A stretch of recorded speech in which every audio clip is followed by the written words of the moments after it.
What would you do if someone looked at your children and saw less than human? If a stranger's uniform gave them the power to humiliate, and your babies, too young to understand hate, were forced to learn it mid-air? It was supposed to be a joyful day in Charlotte, North Carolina, where Marcus Reed, a widowed civil rights attorney, boarded a first-class flight with his 6-year-old triplets Maya, Isla, and Aria, a promise to their late mother one day. You'll see the world she dreamed of. But somewhere between the gate and the sky, that promise shattered. When a flight attendant decided 3 little black girls didn't belong in first class, what happened next wasn't just an act of cruelty. It was a test of dignity, of power, and of what a father would do when the system that's supposed to serve you turns against your children. Would you stay calm or fight back? Would you choose rage or justice? Because Marcus did both, and by the time that plane touched down, an entire airline was about to face consequences it never saw coming. Stay with us. Like, share, and subscribe, because this story will make you feel before it makes you think. The morning light spilled softly across the quiet streets of Charlotte, North Carolina, painting everything gold. Inside a modest 2-story home at the edge of the city, Marcus Reed was already awake, not because of work, but because this was their day. The kitchen smelled like pancakes and maple syrup, and the sound of 3 little voices filled the house with a kind of music only a parent can understand. Maya, the oldest by 2 minutes, was at the counter arranging strawberries into a perfect heart shape. Isla, the thoughtful one, sat cross-legged on a stool, reading the safety booklet from a model airplane. And Aria, the joker of the trio, kept pretending to be a flight attendant, balancing a juice box on a tray and calling, "Sir, would you like peanuts or pretzels?" Marcus couldn't help but laugh a deep, weary, grateful laugh. These 3 girls were everything he had left. It had been 2 years since cancer took Naomi, his wife. She'd been the glue that held the world together, fierce, loving, and impossibly patient. Before she passed, she made Marcus promise one thing: don't let them see the world as cruel. Teach them that they belong anywhere. Their feet take them. And that's what today was about. A first-class trip, their first flight together since Naomi's funeral. It wasn't about luxury. It was about healing. About showing his daughters that life could still be beautiful, still kind. As Marcus flipped the pancakes, the girls argued about who would sit by the window. "You sat by the window last time," Maya declared. There wasn't a last time, Aria laughed. "That's true." Marcus smiled. "Today's the first of many." He wanted this morning to be perfect.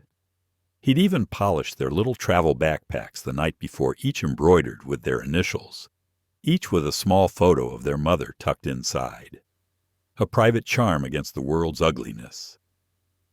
But beneath the warmth of that kitchen, something else stirred in Marcus, a quiet ache he couldn't quite shake. He'd been a civil rights lawyer for nearly 20 years. He'd seen too many headlines, too many courtroom apologies that came too late. He'd won dozens of discrimination cases, yet somehow every victory felt the same, temporary. Because for every one person he defended, there were 10 more who didn't have a voice, who didn't get a lawyer, who didn't get justice. He'd promised himself that his daughters wouldn't grow up knowing that silence, not if he could help it. Dad Isla's soft voice pulled him back. "Do you think Mom can see us from heaven?" Marcus paused, spatula in hand. "Yeah, baby, I think she can. And I think she's smiling, 'cause she knows you're about to fly higher than she ever did." The girls giggled, and for a moment, The heaviness in his chest lifted. They finished breakfast and loaded the car. As the city skyline came into view, Marcus felt that familiar mix of pride and protectiveness that every black father knows. He'd worked his way up from nothing scholarships, night school, late nights writing briefs while holding a newborn in his arms. He knew how people looked at him in certain boardrooms, how their smiles stiffened when he walked in. But today wasn't about that. Today was about his girls. At the airport, the triplets held hands as they walked through the sliding glass doors, their matching braids bouncing in rhythm. People turned to look. Some smiled. Some didn't. Marcus noticed, but didn't comment. He'd learned long ago that the small moments of being othered were the first stones in a much larger wall. Still, he held his head high. They had first-class tickets in hand, not through luck, but through work. As they reached security, a TSA officer gave Marcus a longer look than usual. He handed over his ID, smiled politely, and waded through an unnecessary double-check. The girls were waved through quickly. "Routine," the officer said. "Always is," Marcus replied quietly. On the other side, the girls ran toward a window where planes taxied under the morning sun. Marcus joined them, crouching down to their level. "See that one?" he pointed. "That's the one that's going to take us all the way to Los Angeles." "Oh, Arya squealed. "Hollywood." Daddy Marcus grinned. "We'll see.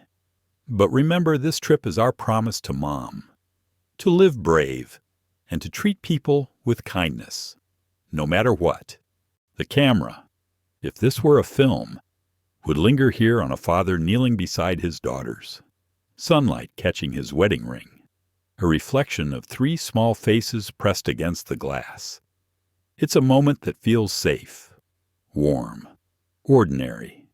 But every story that matters starts this way, with a family believing in good before the world reminds them of its cruelty.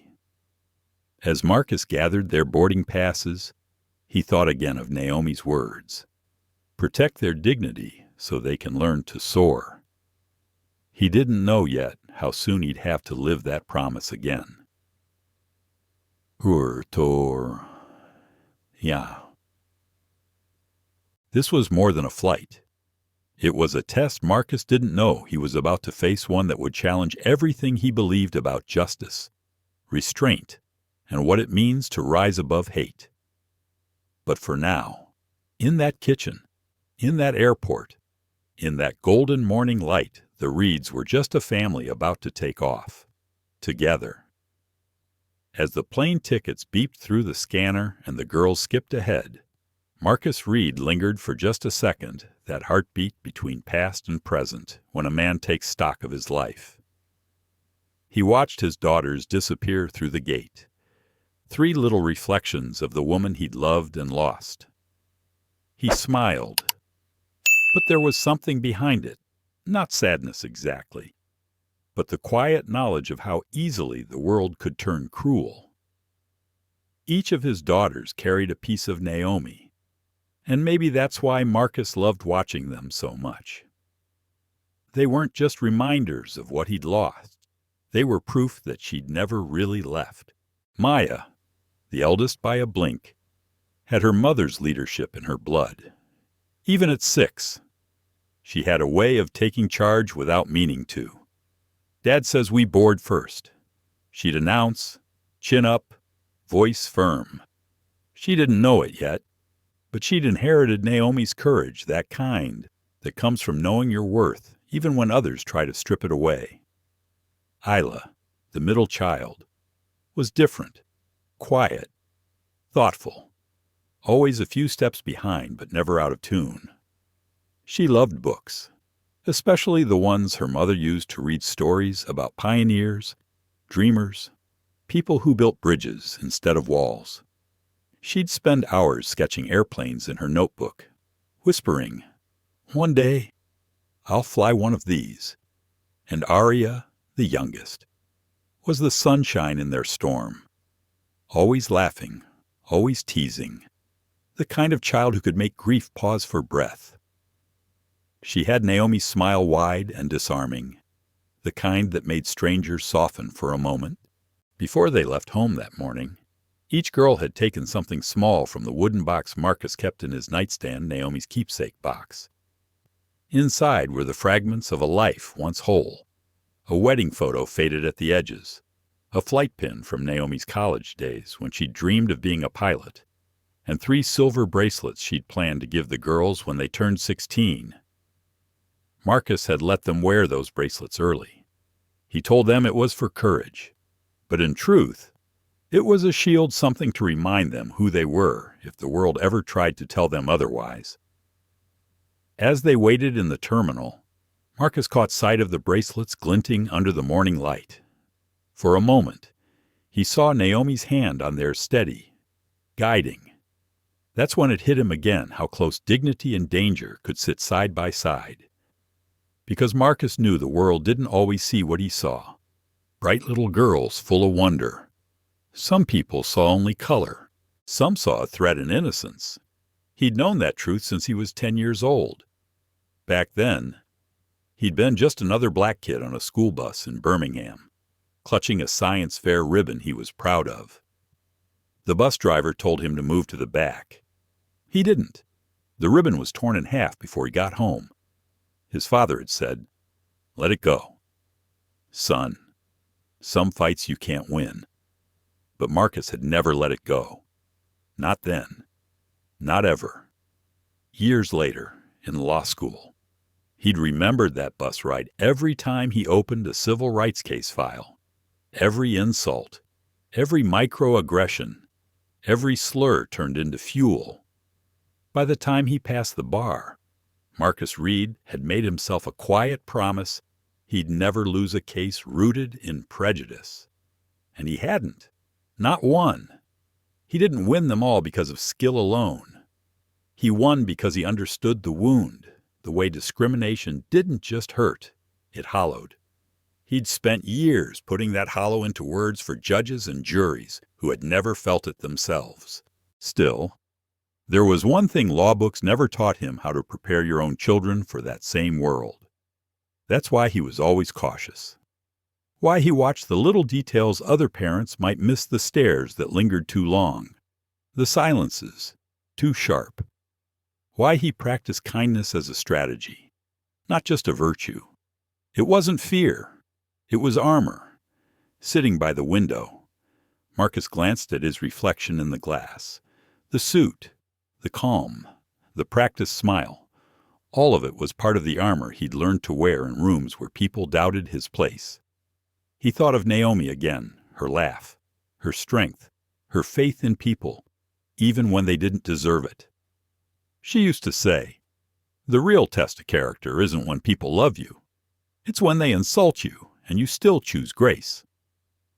He hadn't always understood that, but after she was gone, those words became a compass. He leaned forward, watching as his daughters giggled over their juice boxes. If Naomi's death had left a hole, these girls filled it with light and purpose. He knew there would be moments when life would test them too, when the world would try to make them smaller, when someone, maybe someone wearing a uniform or holding a title, would decide they didn't belong. And he knew his job wasn't just to protect them, it was to show them how to respond. That's why Marcus lived the way he did, why every courtroom victory mattered, why every quiet act of respect meant something. Because dignity wasn't just something you demanded from others, it was something you modeled. He glanced at his watch. Flight 447. Boarding soon. He gathered their passports, double-checked the tickets, and felt that flicker of excitement again. Maybe today could be simple. "Maya," he called, "make sure your sisters stay close." "Okay, yes." "Sir?" she said, with mock seriousness, saluting him. Aria laughed so hard her bracelet jingled. Isla rolled her eyes but smiled. Marcus shook his head, pretending to be stern. But his heart was full. This was what he'd worked for.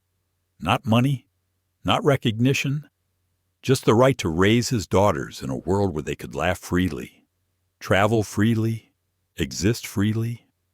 But somewhere deep inside, he knew that the battle for that freedom wasn't over. Maybe it never would be. As he stood to join the boarding line, the gate agent scanned his ticket and frowned slightly, a tiny wrinkle of confusion Marcus had seen too many times before. "Looks like there's a small issue, sir. One moment." And in that small hesitation, that single, unnecessary pause, the perfect morning began to bend. Marcus glanced at his girls, already heading down the jet bridge, their laughter echoing. He smiled, waved, and told them he'd be right behind. He didn't know it yet, but that decision, that gentle wave, would be the start of something that would test every lesson Naomi ever taught him. The woman at the counter smiled, but not the kind of smile that reaches the eyes. Just a small delay. "Mr. Reed," she said. "It'll only take a minute." Marcus nodded politely. Of course. He'd heard that tone before. Careful, rehearsed, like someone reading a script designed to sound neutral. The same script that always started with "it's just procedure" and ended with a feeling that something unseen had been weighed and found wanting. Behind him, his daughter's laughter echoed faintly down the jet bridge. Their tiny suitcases rolled along the carpet like little drumbeats. Marcus watched until they disappeared around the corner, 3 specks of color swallowed by the white light of the boarding tunnel. And then, for the first time that morning, the air felt different. The agent excused herself and called someone over the radio. Marcus waited. A line began to form behind him, murmurs rising. He checked his watch, not because he was impatient, but because waiting always brought back memories of other lines, other inspections. When she finally returned, she handed him his boarding pass with an apologetic smile that felt more like a shield. "All set, Mr. Reed. Enjoy your flight." "Thank you," he said, his voice even.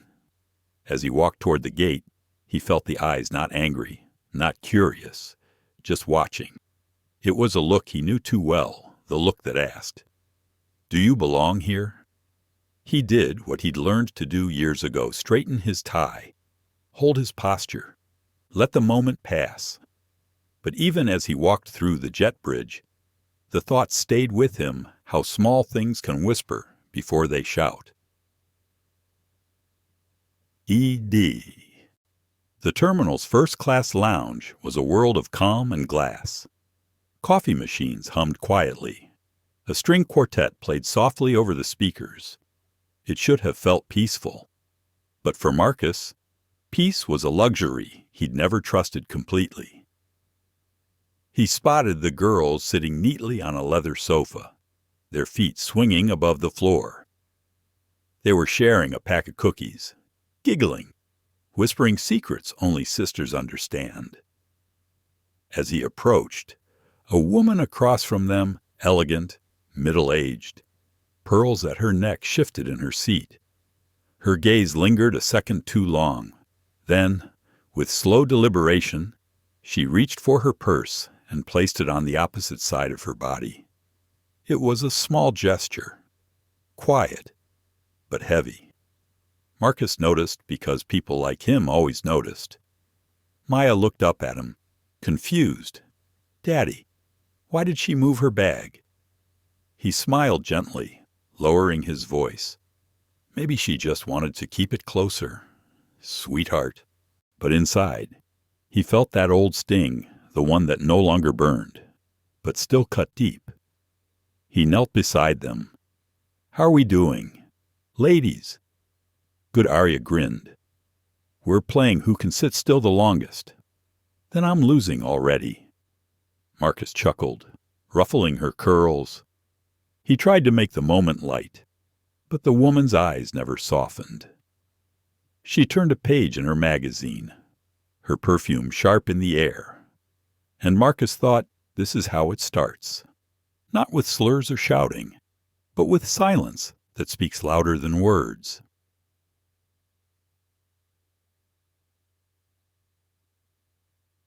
Later, when the boarding announcement echoed through the lounge, Marcus gathered their things. The triplets hopped up, bracelets glinting, backpacks swinging. The same woman stood up too, walking just ahead of them. At the gate, she glanced over her shoulder once, twice, as if making sure they were behind her. Marcus pretended not to see. The girls didn't notice. They were too busy arguing over who'd spotted the plane first. Look, Daddy Isla pointed. That's ours. Marcus smiled. That's right. Flight 4047. He should have been thinking about seat numbers, snacks, the movie they'd watch on board. But instead, his mind drifted back to that moment at the counter. The double check. The bag moved away. The looks. Little things. Always little things. They gathered like dust invisible, weightless until one day. You looked around and realized you couldn't breathe. He told himself not to dwell on it. He'd promised Naomi he wouldn't live in suspicion. He'd promised his girls the world was better than the stories on the news. But promises, he knew, didn't always hold up under pressure. At the gate, an attendant greeted the passengers, her voice cheerful and bright. Good afternoon. Welcome aboard Flight 447 to Los Angeles. Marcus handed her his pass. She scanned it, frowned briefly, then smiled. You're all set. Mr. Reed, your daughters are already seated up front. We'll close the cabin door shortly. He exhaled, relieved. Perfect. Thank you. But as he turned toward the entrance, he heard her whisper something into her headset. He couldn't make out the words, but the tone cautious, uncertain was enough.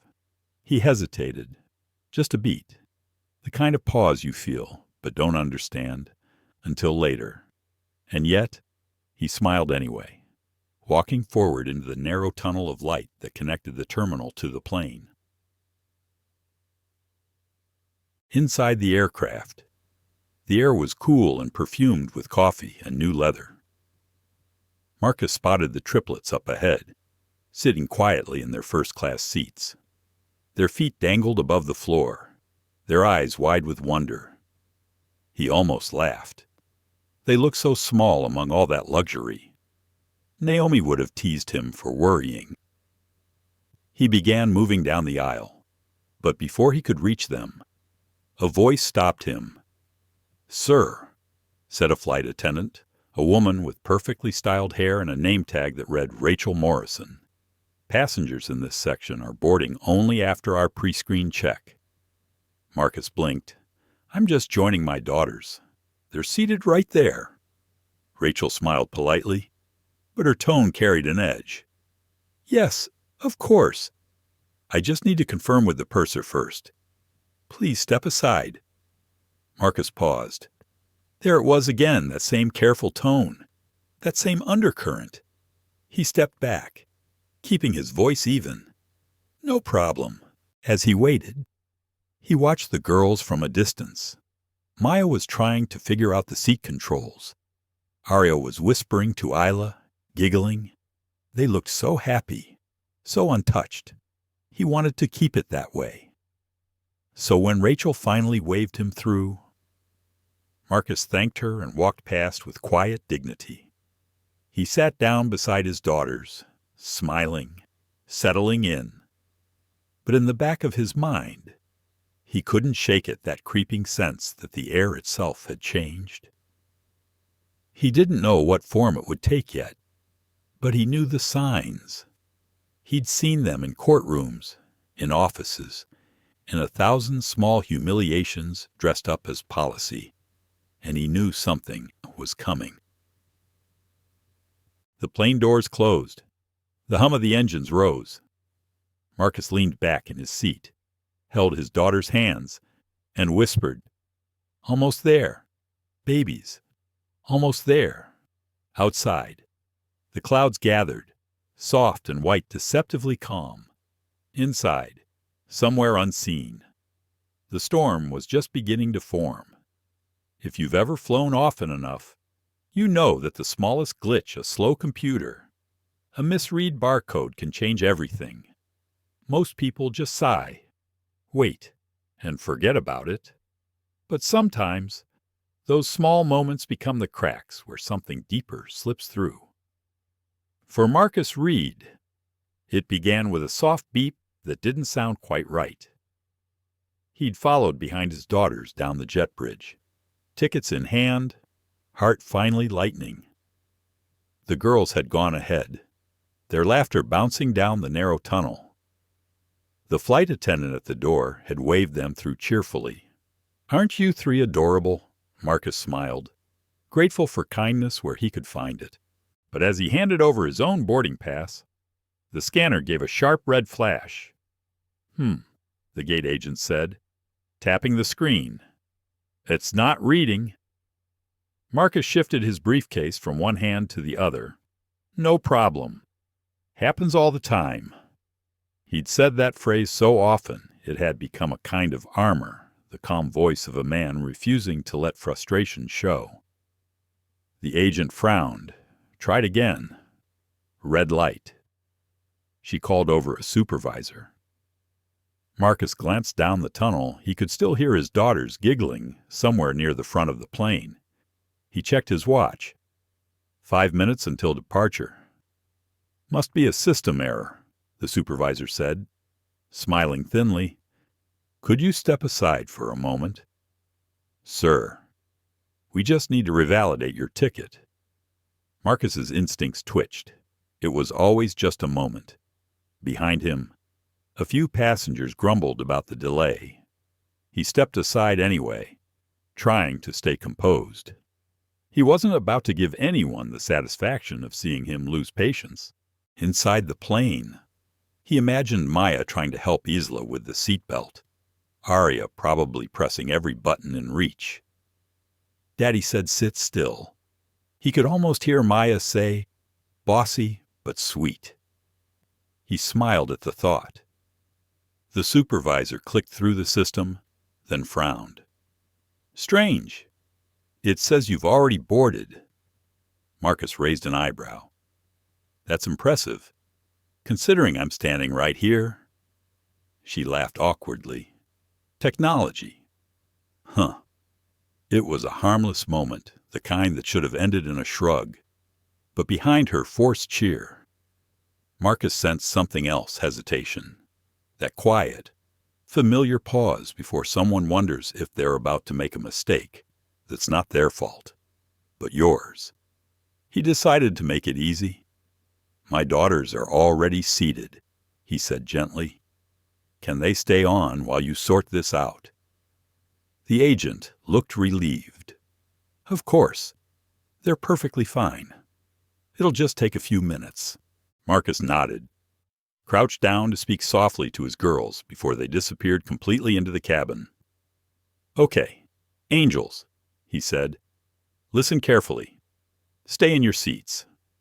Okay, no wandering, no getting up. Daddy will be right behind you."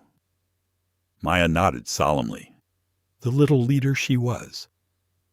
Isla looked worried but obedient. "Arya, of course," grinned and said, "Don't take too long." Daddy Marcus laughed. "Wouldn't dare."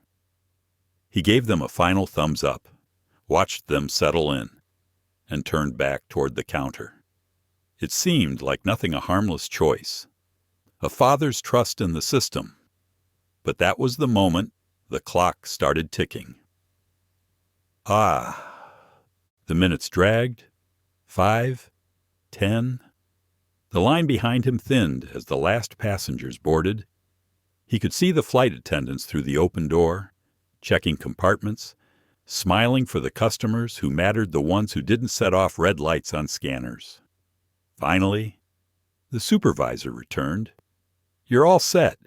Mr. Reed. Sorry about that. Just a computer glitch." Marcus gave a small, practiced smile. Happens to the best of us. He walked down the tunnel, but something inside him had shifted that uneasy feeling that starts as a whisper in the gut. When he stepped through the cabin door, the same flight attendant who'd smiled at his daughters earlier, Rachel Morrison, her name tag gleaming, looked startled to see him. "Oh, I thought you were—" "Well, never mind," she said quickly, smoothing her uniform. Marcus tilted his head slightly. "Thought I was what?" She blinked. "Nothing, sir." "Seat 1C. Correct, yes." "Ma'am?" Her smile was polite, practiced, the kind of smile that doesn't forgive, but pretends to forget. He nodded, said nothing more, and walked past. His daughters were exactly where he'd left them, sitting straight, hands folded, just like he'd asked. Maya waved proudly. "See, we didn't move." Marcus chuckled and kissed the top of her head. "Good job, sweetheart." But as he settled into his seat, he noticed something odd. A pair of passengers across the aisle, a middle-aged couple in business attire, were whispering to each other, glancing his way, then toward the girls. It wasn't hostile, exactly, just curious. The way people get when the story they see doesn't fit the picture in their heads. He'd learned long ago that curiosity could turn sharp without warning. He leaned back, breathed deep, and reminded himself grace, not anger. Up front, Rachel moved briskly through her routine adjusting headsets, collecting coats, greeting passengers by name. Every now and then, her eyes flicked toward Marcus and his girls, brief, assessing, unreadable. He didn't think much of it at first. He'd seen worse. He'd faced judges with colder eyes. But as the last few passengers found their seats, the plane door closed with a metallic click, that final, echoing sound that separates safety from surrender. Marcus looked out the window, trying to let go of the tension. Clouds drifted lazily outside, the tarmac gleaming under the sun. He thought of Naomi, then her voice, calm and sure. "You can't control what people think of you, Marcus. Only how you carry yourself when they show it." He closed his eyes and whispered under his breath, "I'm trying, baby." A few rows behind him, Rachel leaned in toward another flight attendant and murmured something. Marcus couldn't hear, but he caught his name, or thought he did. The other attendant looked surprised, then glanced his way. It was a fleeting exchange, a spark barely visible. But every storm starts small. Marcus adjusted his tie, smiled at his daughters, and reached for the in-flight magazine. He didn't know it yet, but somewhere in the system, maybe in a policy manual, maybe in a mind, an invisible line had already been crossed. A minor error, a polite delay, a father's small decision. Together, they had built the perfect setup for everything that was about to go wrong. And that's how it always begins, isn't it? Not with shouting, not with violence, but with silence and compliance, with good people trying not to make a scene. Marcus believed he was teaching his daughters patience. He didn't know he was teaching them survival. The engines roared to life. The plane began to taxi, and the hum beneath their feet grew steady and strong. He took his daughter's hands, smiling as the aircraft turned toward the runway. "See," he whispered, "told you we'd fly together." And as the plane lifted into the bright Carolina sky, he couldn't know that the real turbulence was already waiting, not in the clouds, but in the hearts of those who'd already decided who they thought he was. The engine steadied into a low hum, the kind of sound that usually calms people, a sign that the hard part was over, that you were safely on your way. But for some reason, Marcus couldn't quite relax. Something about the air felt tight, not dangerous, just uneasy, like a room that had forgotten how to breathe. And then, there she was. Rachel Morrison moved through the aisle with the grace of someone who'd done this 1,000 times before. Perfect posture, perfect hair, the crisp navy uniform that spoke of professionalism and control. To any stranger, she looked like the definition of calm authority. But to those who knew her, and few did, Rachel was a woman balancing on the edge. At 39, she'd spent nearly 2 decades in the skies, watching other people's lives unfold from 30,000 feet. Engagement rings flashed, babies cried, businessmen complained. Rachel smiled through it all, her politeness polished to a shine that hid the cracks underneath. Those cracks, though, were getting harder to hide. Her marriage had ended the previous year, a quiet divorce filed between layovers. Her ex-husband, a pilot for another airline, had taken their teenage son to Denver. She told people it was amicable, but truthfully, it had gutted her. Her son barely spoke to her now. He blamed her for everything. So Rachel threw herself in work longer hours, double shifts, anything to stay busy, anything to stay above ground. But lately, she'd started to feel something she didn't want to name: resentment. The world had stopped feeling fair to her. Every passenger seemed to want something. Everyone else's story felt heavier than her own. And when she saw people who looked too happy, too whole, it scraped against the raw edges of her own loneliness. When Rachel first noticed Marcus's daughters boarding, she had forced a smile, but something in her tightened. 3 little girls, dressed neatly, laughing together, it should have been sweet. But to Rachel, it looked like noise, like a disruption to the quiet order she craved. And there was something else, something she'd never say out loud, a whisper of bias she didn't even question anymore. She'd seen stories on the news, heard jokes from coworkers that weren't really jokes. They had all bled together into assumptions she mistook for facts. She saw 3 black children in first class, unaccompanied, and before her mind could stop itself, it filled in a story that wasn't true. Her training had warned her about bias, about treating all passengers equally. But training doesn't undo instinct, especially when that instinct has been fed by years of quiet, cultural permission.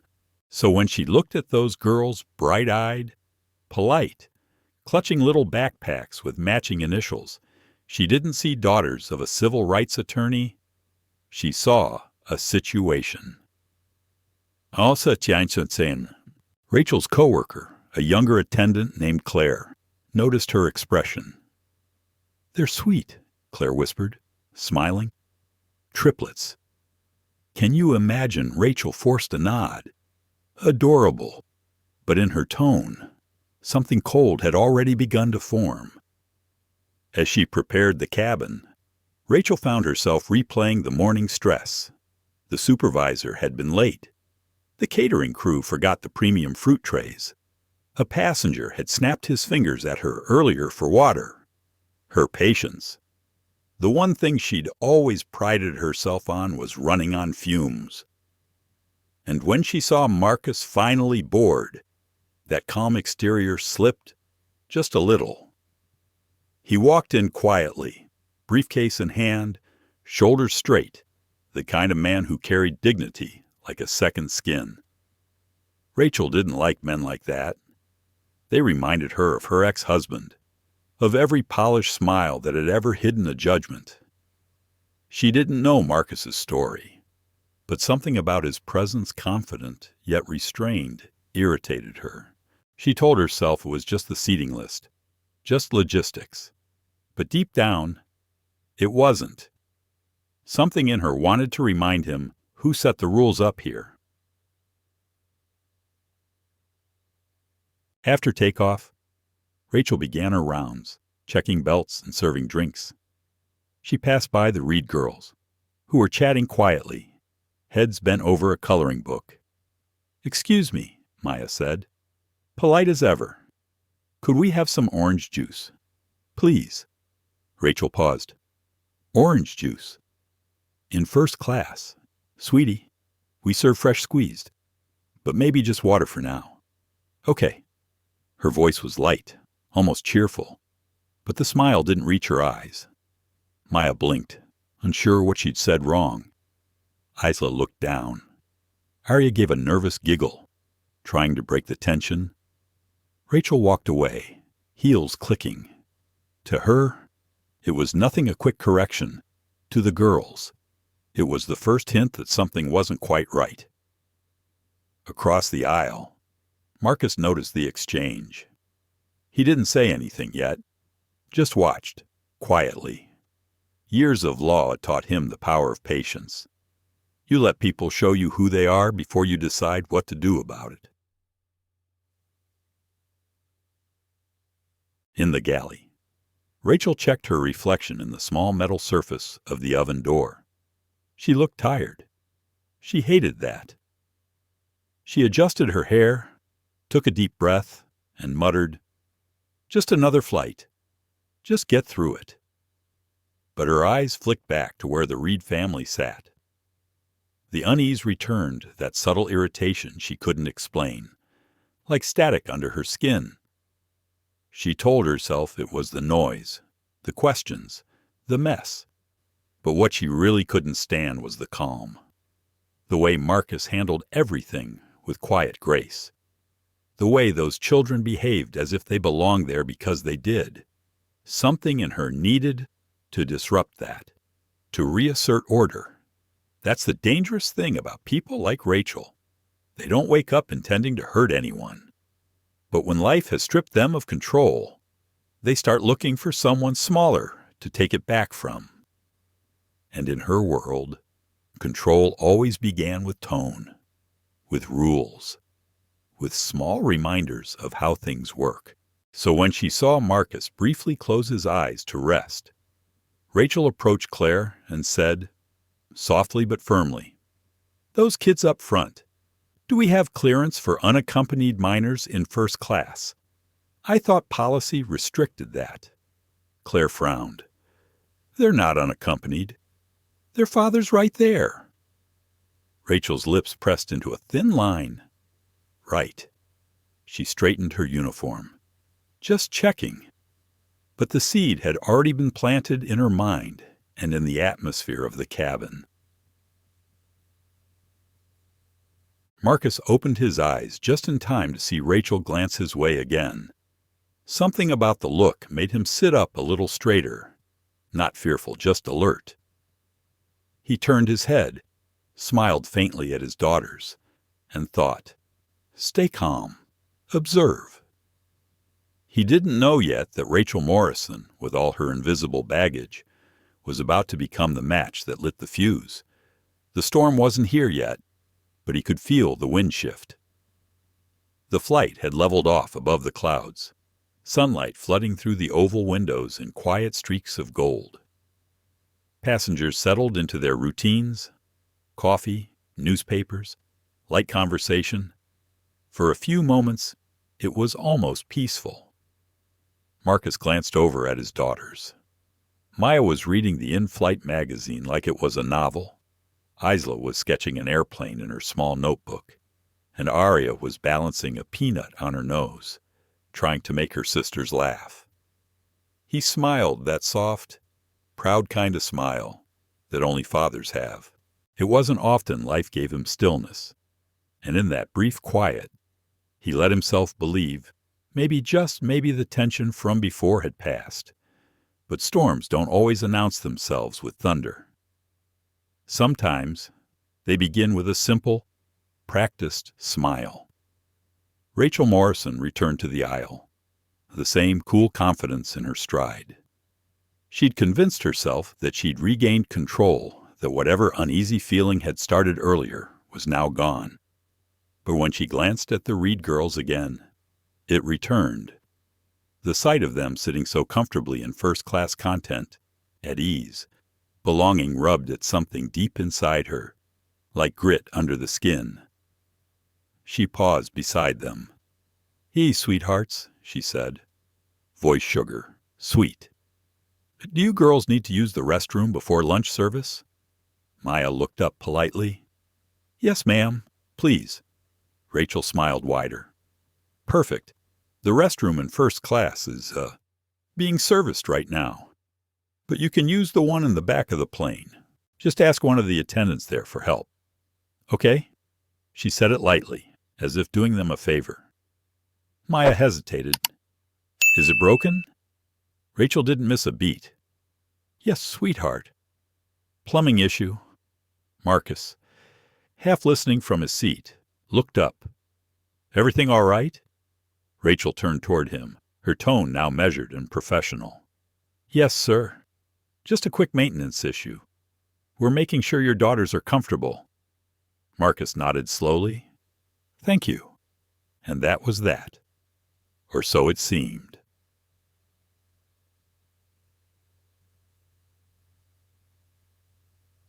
The three little girls unbuckled their belts and started down the aisle.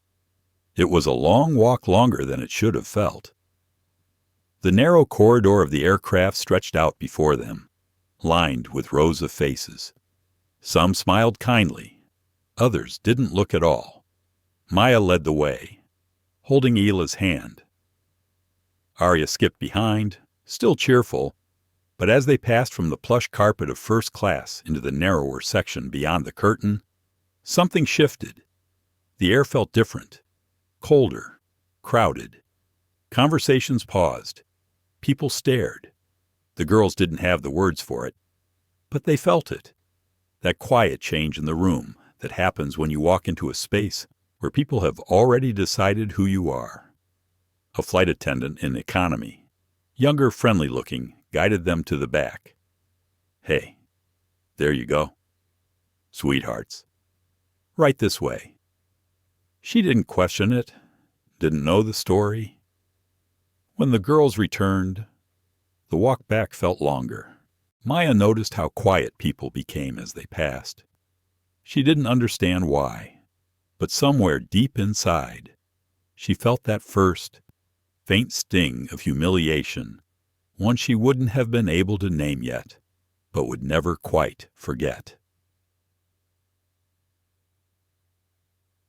Meanwhile, Rachel was back up front, refilling cups and chatting with a passenger in a suit. She saw the girls return and gave a brief nod, like a queen dismissing her subjects. Marcus leaned over as they sat down. "Everything okay, fine," Maya said quickly.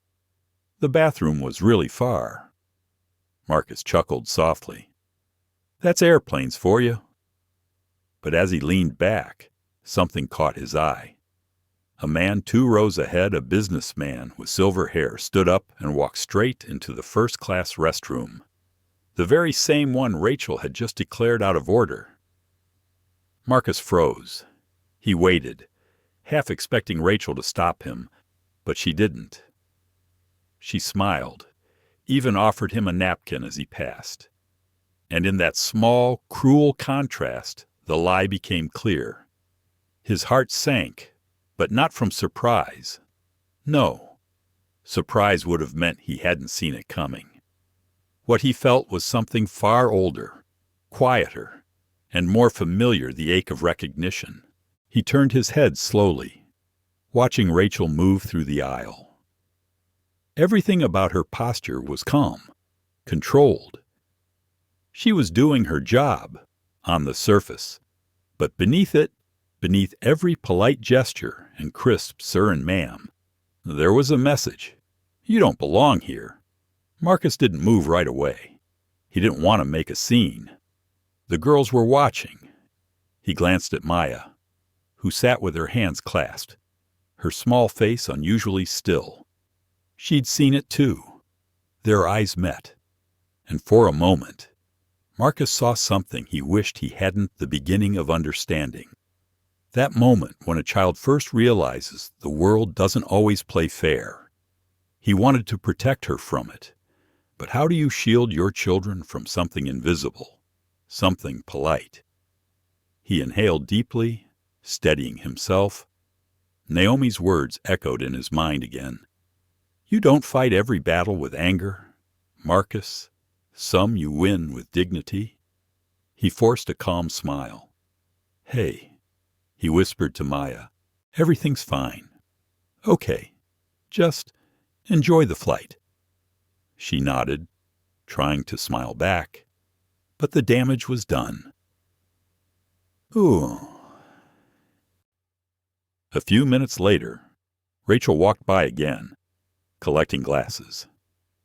She didn't look at them, but Maya couldn't stop watching her. And when another passenger, a white teenager, asked to use the same restroom, Rachel nodded without hesitation. That was the moment it stopped being a suspicion. It became truth. Maya's face flushed. She whispered to Isla. She lied. Isla frowned. What she said? The bathroom was broken. It's not. Harriet looked between them, confused. Maybe she forgot. Maya shook her head, her little voice trembling but firm. No, she didn't forget. Marcus heard it. Every word. He looked out the window, jaw tightening, heartbeat steady but strong. He didn't speak. Not yet. Years of courtroom restraint told him to wait, to observe, to collect, to remember. Because in a world that pretends fairness, proof is the only weapon that counts. He reached over, squeezed Maya's hand gently. You did nothing wrong, he whispered. Never forget that. Maya looked at him, eyes bright but unsure. Why would she lie? Daddy Marcus held her gaze, searching for the right words, but there weren't any that wouldn't hurt. So he just said softly, some people forget how to see others as people, but that's on them, not on us. Outside, the clouds rolled like waves under the sun. Inside, the air had changed again, quieter now, heavier. Rachel continued down the aisle, unaware that her small decision had already cracked something she couldn't repair. She thought she'd asserted control. What she didn't realize was that she'd just revealed something much bigger than herself, the kind of truth that can't stay hidden once the right eyes have seen it. Marcus sat back, silent, calm. But inside, something in him began to shift, not toward anger, but toward resolve. Because dignity, when tested, doesn't crumble, it sharpens. And somewhere in that stillness between the clouds and the cabin, a man who'd spent his life fighting injustice began preparing quietly, patiently, for what was about to come next. There's a moment, right before things break, when the air feels heavier, like it's holding its breath. On Flight 447, that moment came, during the drink service. Rachel Morrison moved down the aisle with her silver cart, the sound of clinking ice echoing softly under the hum of the engines. To anyone watching, she looked composed, efficient, the very picture of professionalism. But inside, she was unraveling. Her thoughts drifted to her son's unanswered text, to her ex-husband's new girlfriend, to the passenger 2 rows back who'd snapped his fingers at her like she was furniture. And under it all, that quiet bitterness toward the Reed family, toward the calm father who didn't flinch, and the 3 little girls who smiled like the world had never hurt them. Rachel was tired of smiling back. As she reached their row, she plastered on her service face. Juice or water? Sweetheart's Maya, the eldest, looked up. Orange juice, please. Rachel hesitated just a flicker before pouring. The glass filled too quickly. The turbulence was barely noticeable, but her hand trembled slightly, and in one swift motion, the glass slipped, Cold orange juice splashed down the front of her uniform, spreading across her skirt and dripping onto her black leather shoes. For a split second, silence. Then came the sound of liquid hitting the carpet. "Oh, I'm so sorry," Maya gasped, reaching instinctively for a napkin. Rachel froze. Something sharp flashed across her face. Not pain, not surprise, but rage. It wasn't the juice. It wasn't the mess. It was everything that had been building behind her polite smile for months, years. And now, it had found a target. Her voice, when it came, was low and trembling. "Did you just throw that at me?" Maya's eyes widened. "No, ma'am, I didn't." Rachel took a step forward, her shadow falling over the three little girls. "I asked you a question." Marcus looked up instantly, sensing the tone before the words. "Excuse me, ma'am," he said evenly. "It looks like it was an accident." Rachel turned on him, jaw tight. "Sir, please, I'll handle this." The cabin had gone quiet. Passengers glanced over their newspapers, the way people do when they sense trouble but don't yet understand it. Maya stammered again, voice shaking.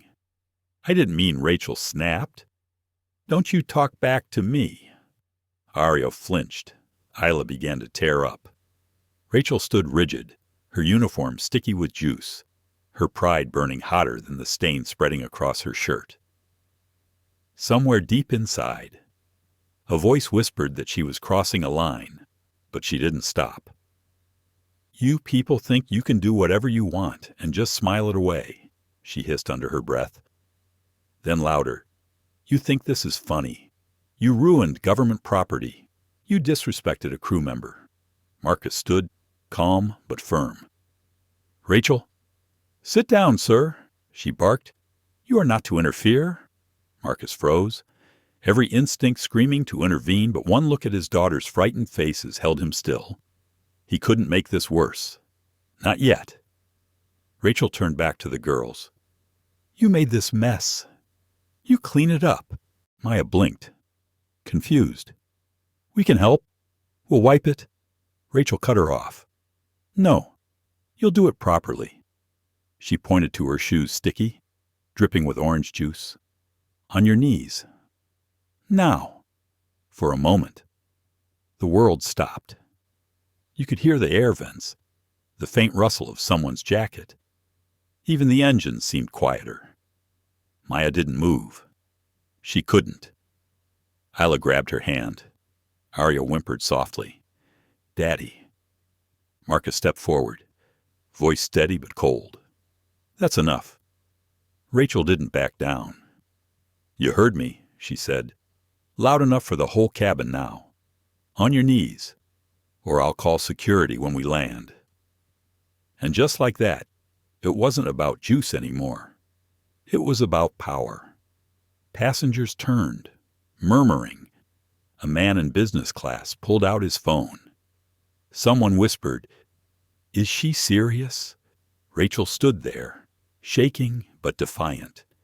She'd lost control, and the only way she knew how to get it back was to push further. "Do it," she said again, voice trembling with fury. "Clean it. With your hands, then," almost spitting the words. "Or your tongues, if you have to." Gas rippled through the cabin. Marcus felt his pulse hammer in his chest. Every muscle in his body wanted to explode, to shout, to tear down the cruelty standing in front of him. But he didn't. He took one slow breath, eyes locked on Rachel. "Rachel Morrison," he said quietly, voice steady enough to make her falter. "You need to stop right now." She blinked.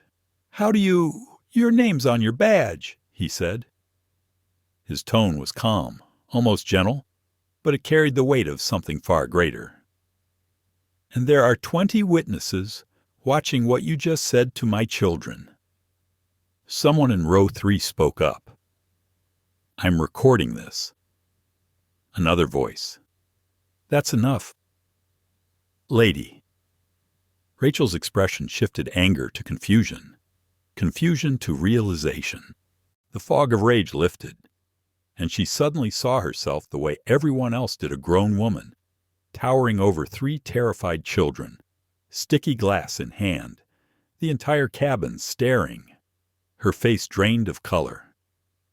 That's not what but the damage was done. Marcus didn't move closer. He didn't need to. His restraint spoke louder than fury ever could. He reached for a napkin, knelt down himself, and began wiping the floor. "Girls," he said softly, "it's all right. Sit still." Rachel took a step back, her breathing uneven. She muttered something about turbulence, about misunderstanding, but the whispers around her had already turned into judgment. "The businessman's camera stayed on her," another passenger murmured. "Unbelievable." Marcus finished cleaning the spill, stood, and handed the napkin to Rachel with deliberate calm. "Here," he said. "You dropped this." It wasn't anger in his voice. It was something colder dignity sharpened to a blade. Rachel stared at him, speechless. He turned, knelt beside his daughters again. "You okay?" Maya nodded shakily. Isla sniffled. Arya clung to his arm. "Good," Marcus said softly. "Then we're fine." The hum of the engines returned. The silence that followed was heavier than before, not just awkward, but loaded. Rachel stood frozen, every pair of eyes in the cabin on her. For the first time in years, she didn't feel in control. Marcus leaned back in his seat, his face unreadable. He didn't need to shout. The truth was already louder than any voice, and somewhere, deep inside, Rachel Morrison began to understand, though she'd never admit it, that she hadn't just spilled juice. She'd spilled her mask. For a few long seconds, the cabin felt like a courtroom, silent, tense, everyone waiting to see who would speak next. Rachel stood frozen in the aisle, the orange stain drying on her uniform. The sound of her own breathing filled her ears. She wanted to move, to fix it somehow, but every movement felt wrong. Every pair of eyes on her was a verdict. And then, a voice came deep, steady, and impossible to ignore. "Excuse me, miss." It came from seat 3A, a few rows behind Marcus and the girls. The man who spoke rose slowly, calm but with the quiet authority of someone used to being listened to. His salt and pepper hair caught the cabin light, and the simple watch on his wrist gleamed like a statement of understatement. Expensive, but not showy. Daniel Thompson, though no one recognized him yet, was the kind of man who carried influence like a shadow, never loud, but always present. CEO of West Air International, one of the airline's major shareholders and a member of its board of directors. He didn't like flying on his own company's planes, said it made him see too much, but today, he was exactly where he needed to be. "Ma'am," he said gently, but his tone left no room for dismissal. "I think we need to talk about what just happened." Rachel turned, startled. "Sir, this is a private matter, with 3 children." His eyebrow lifted. "On a public flight, I don't think so." A few heads nodded. Phones were still recording. The hum of whispers rose, carrying judgment like a tide. Rachel's professionalism cracked. "I was simply enforcing order." Daniel raised a hand. "Let's not rewrite the truth while half the cabin's got it on camera." Her face drained of color. "Camera?" He nodded calmly. "Yes, ma'am. I've got footage, and I'm sure others do too." He gestured around. Several passengers lifted their phones, confirming it. Rachel's mouth opened, then closed again. for the first time since the incident began. She looked small, not in stature, but in certainty. Daniel's voice softened, but the steel remained. You asked 3 little girls to kneel in public. You implied something so indecent. I won't repeat it. And now you want to call it procedure. He let the question hang in the air. No one spoke. Not even the engines seemed to hum as loud. Rachel's hands trembled. Sir, you don't understand. I understand perfectly, he said, cutting her off not with anger, but with precision. I've worked in this industry for 30 years. I've seen what happens when power gets too comfortable. People forget that customer service doesn't mean control. Marcus sat silently, watching. There was no satisfaction in his eyes, only quiet gratitude and measured restraint. He wasn't here to humiliate Rachel. He was watching justice begin to breathe on its own. Daniel turned toward Marcus, offering a respectful nod.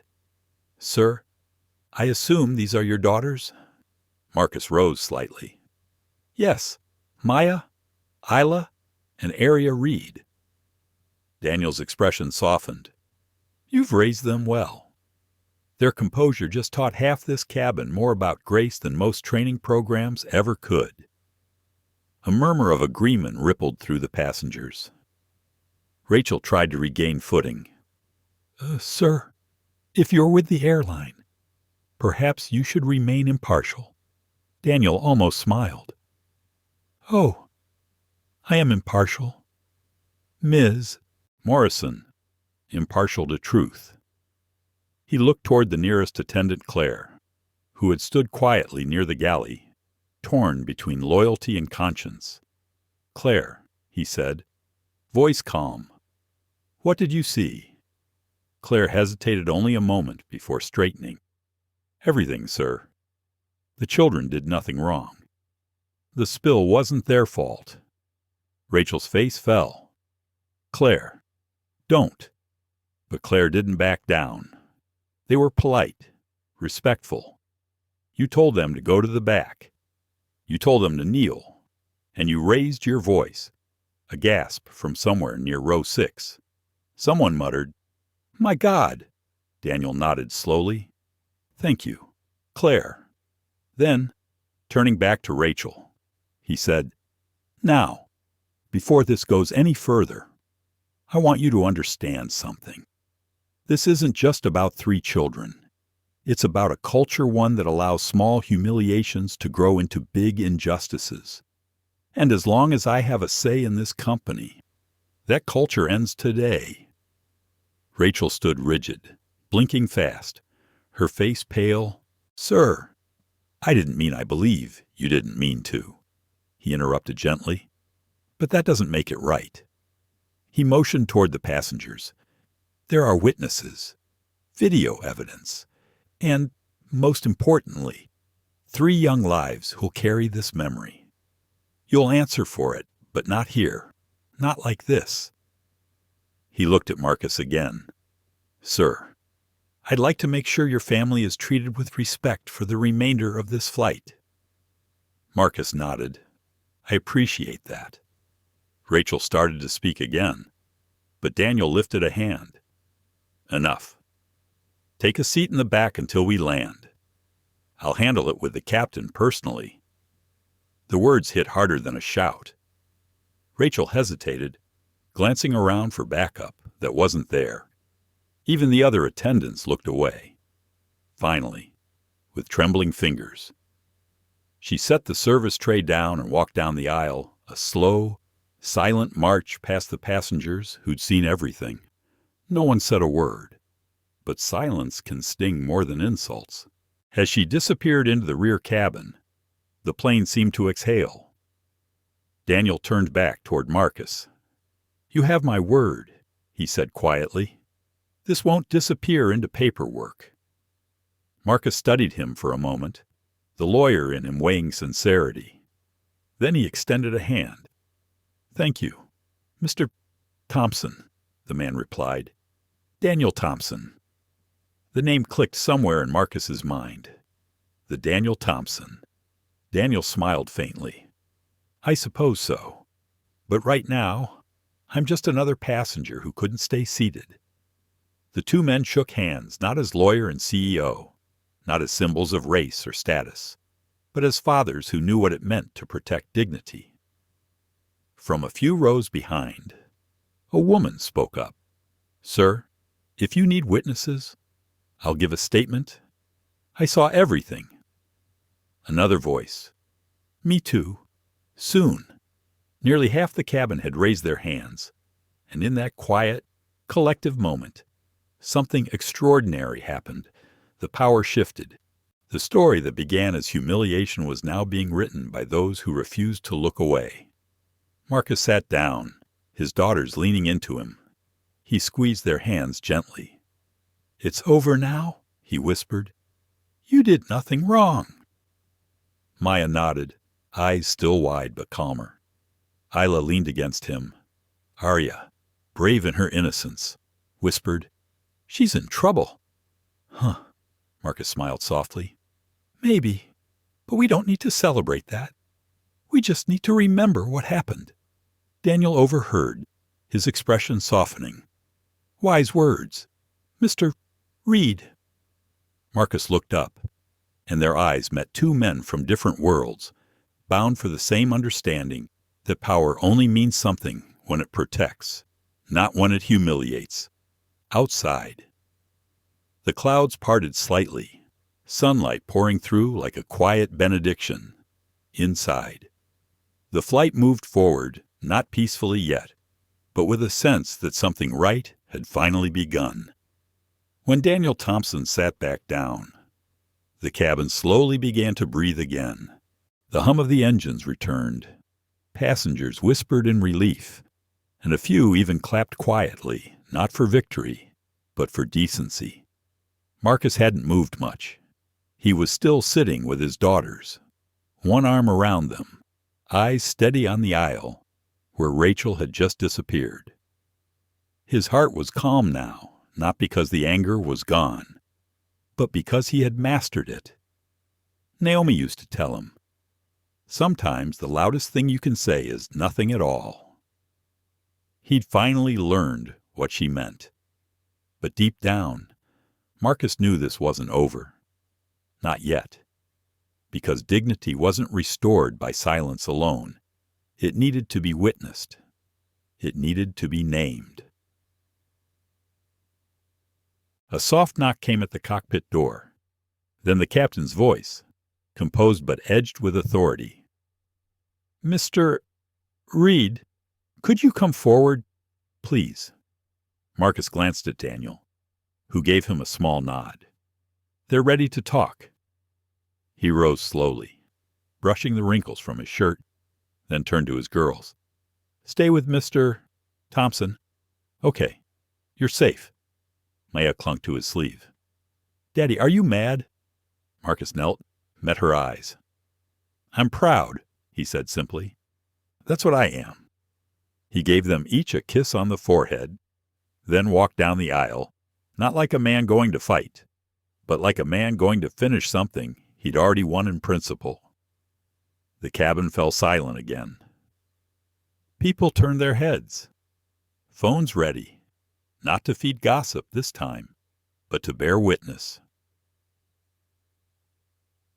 Near the galley, Rachel Morrison stood stiffly, eyes red, uniform stained, her posture defensive. The captain, Rodriguez, a composed woman in her 40s with a voice that could cut through any storm, stood between them. Mr. Reed, she began. Mr. Thompson has briefed me. We're verifying statements. I'd like to hear directly from you before we proceed further. Marcus nodded. Calm and deliberate. Of course. Rachel shifted uneasily, opening her mouth. Captain, I think Ms. Morrison, Rodriguez said sharply. You'll have a chance to speak after Mr. Reed. That small moment, the reversal of who held the floor, changed everything. Marcus took a deep breath. His tone was even, almost gentle, but every word carried weight. I'm not here to humiliate anyone, he began. I'm here to make sure the truth is respected, because 3 little girls just learned something about the world they shouldn't have had to learn at 6 years old. He paused. The captain nodded for him to continue. They were polite.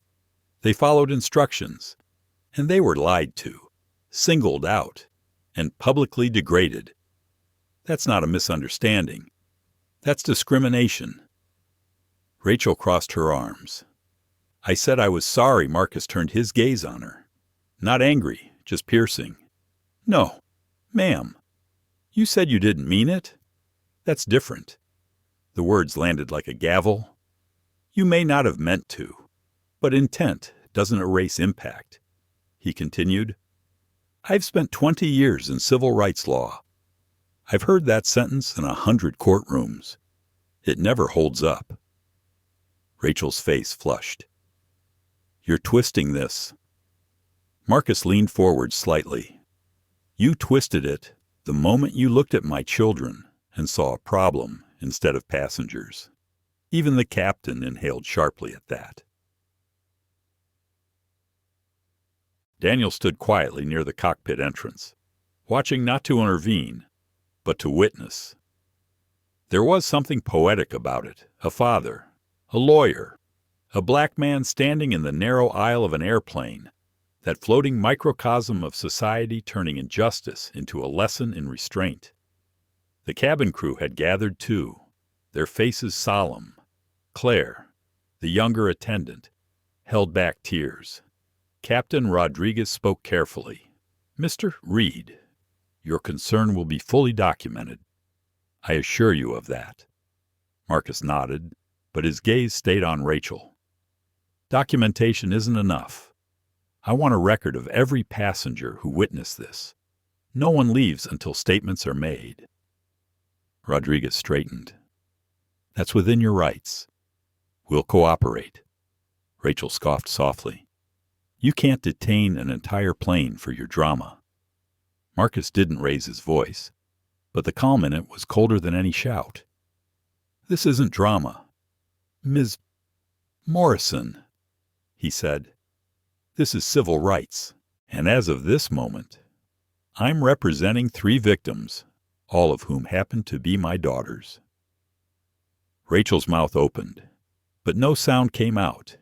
He continued. Every person on this plane is a witness. Every phone that recorded this is evidence. And every apology that comes too late will be part of the report. A ripple of murmurs spread through the cabin. The captain looked toward Daniel. Mr. Thompson, you confirm you have footage? Daniel nodded. Yes, Captain. Multiple angles. I'll submit them directly to your internal review and to Mr. Reed's office. Rachel turned toward him, stunned. You're with the airline? Daniel's tone was calm, measured. I am, and I've just witnessed one of the most disgraceful breaches of protocol I've seen in 20 years. Rachel swallowed hard. The room seemed to tilt. Marcus looked around at the faces of strangers who, for once, weren't looking away. This isn't just about one person losing their temper, he said. It's about what happens when silence gives permission. He glanced toward his daughters, still sitting with Daniel, their little hands folded neatly in their laps. They didn't cry out. They didn't yell back. They trusted that someone, anyone, would stand up for them. That's faith.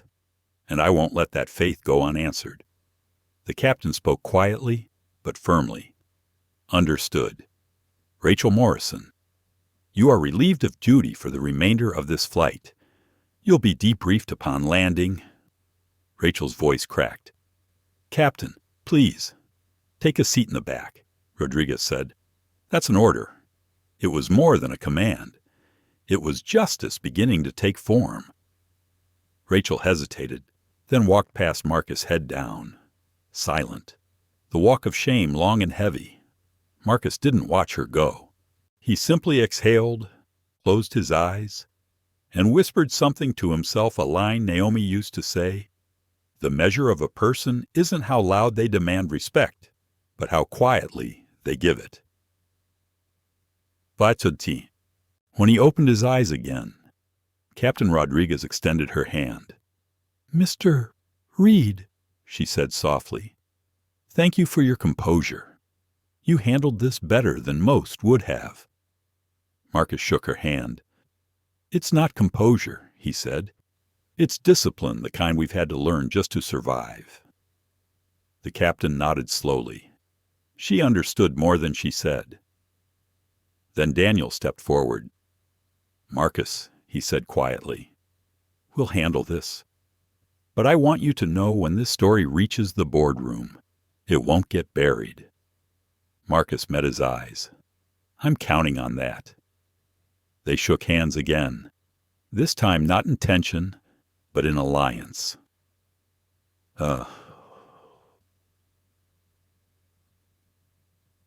As he returned to his seat, the passengers began to clap, not loud, not theatrical, but the kind of applause that carries relief, respect, and something deeper.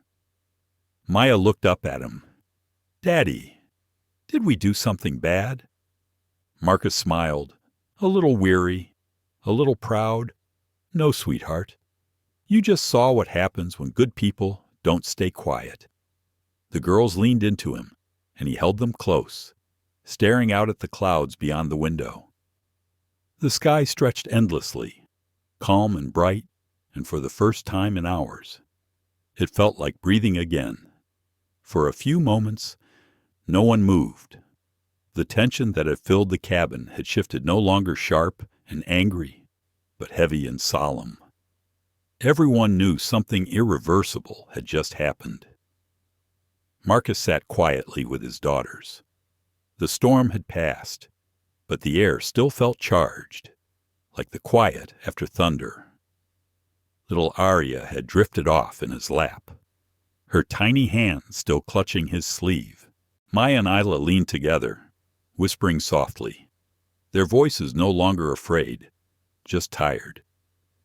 Marcus looked at them and thought, they'll remember this day, but what they remember depends on what happens next. He turned his gaze toward the front of the plane, toward authority, and authority, as it turned out, was already on its way.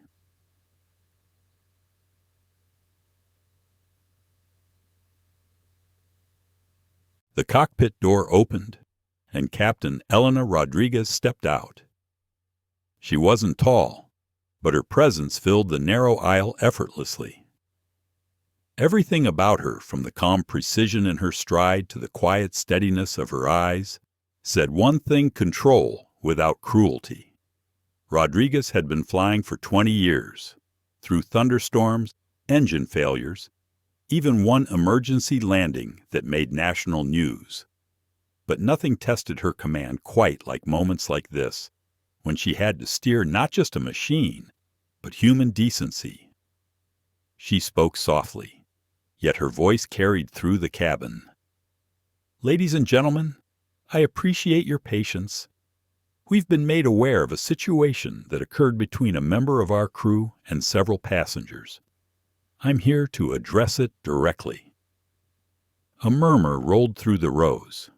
People put away their phones, sensing something important was about to unfold.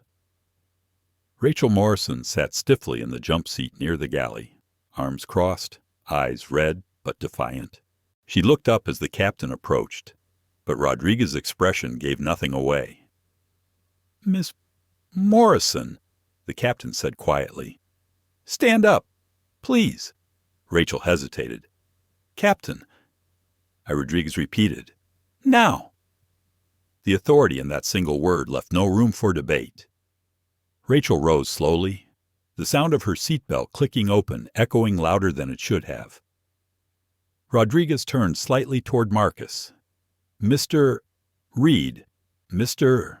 Thompson, I've reviewed your accounts and spoken to both passengers and crew. I've also viewed portions of recorded footage." She glanced around the cabin, meeting the eyes of those who had filmed. Thank you for your cooperation. What happened on this flight was unacceptable and will not be tolerated on any aircraft under my command." A few passengers nodded, quiet but approving. Rachel's lips parted. "Captain, I was under stress. You know what it's like." "Passengers," Rodriguez cut her off. Gently but firmly. "I know exactly what it's like. Ms. Morrison, I've had passengers scream in my face. I've had engines fail mid-air, and I've never once forgotten who I was representing." Her tone wasn't angry. It was controlled, the kind of control Rachel had mistaken for weakness her whole career. Rodriguez stepped closer. "You used your uniform as a weapon. You humiliated 3 children. You lied to their father. And when you were given the chance to correct it, you doubled down." Rachel swallowed hard. "I didn't mean—" The captain raised a hand. "Intent does not erase harm." The words hung in the air, like law. "You are officially relieved of duty for the remainder of this flight," Rodriguez continued. "You'll disembark under escort in Los Angeles, where our corporate ethics team and legal counsel will meet you for a full review."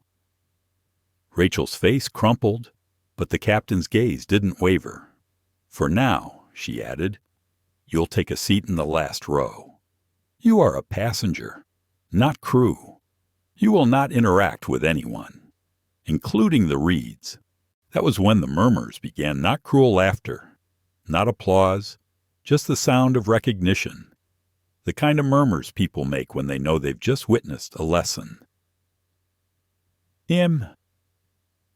As Rachel gathered her things, her hands shook. The long aisle ahead of her seemed endless. She avoided every eye.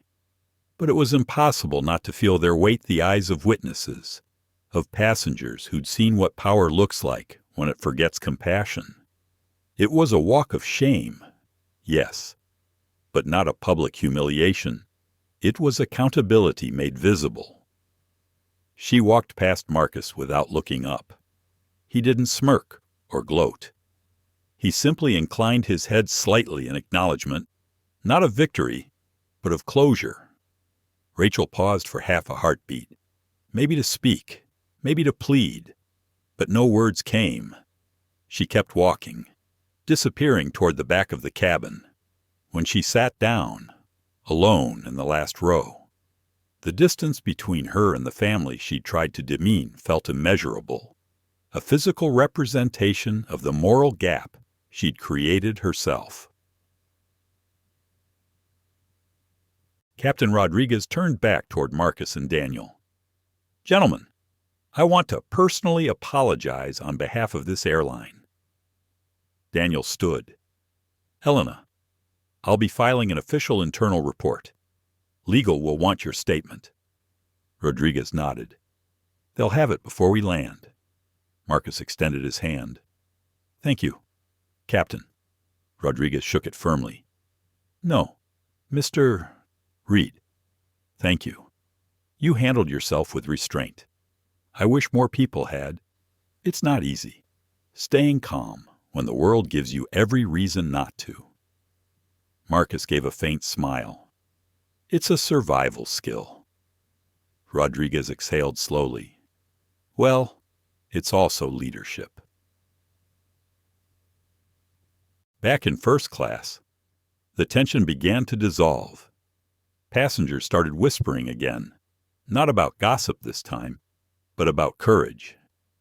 Some offered quiet smiles to Marcus's daughters. One woman leaned over the aisle and said softly, "Your dad's a good man."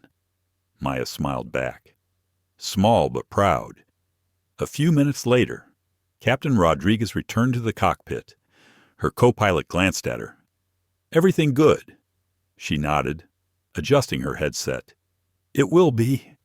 And when she pushed the throttle forward, the engines roared, steady and strong, like the sound of order being restored.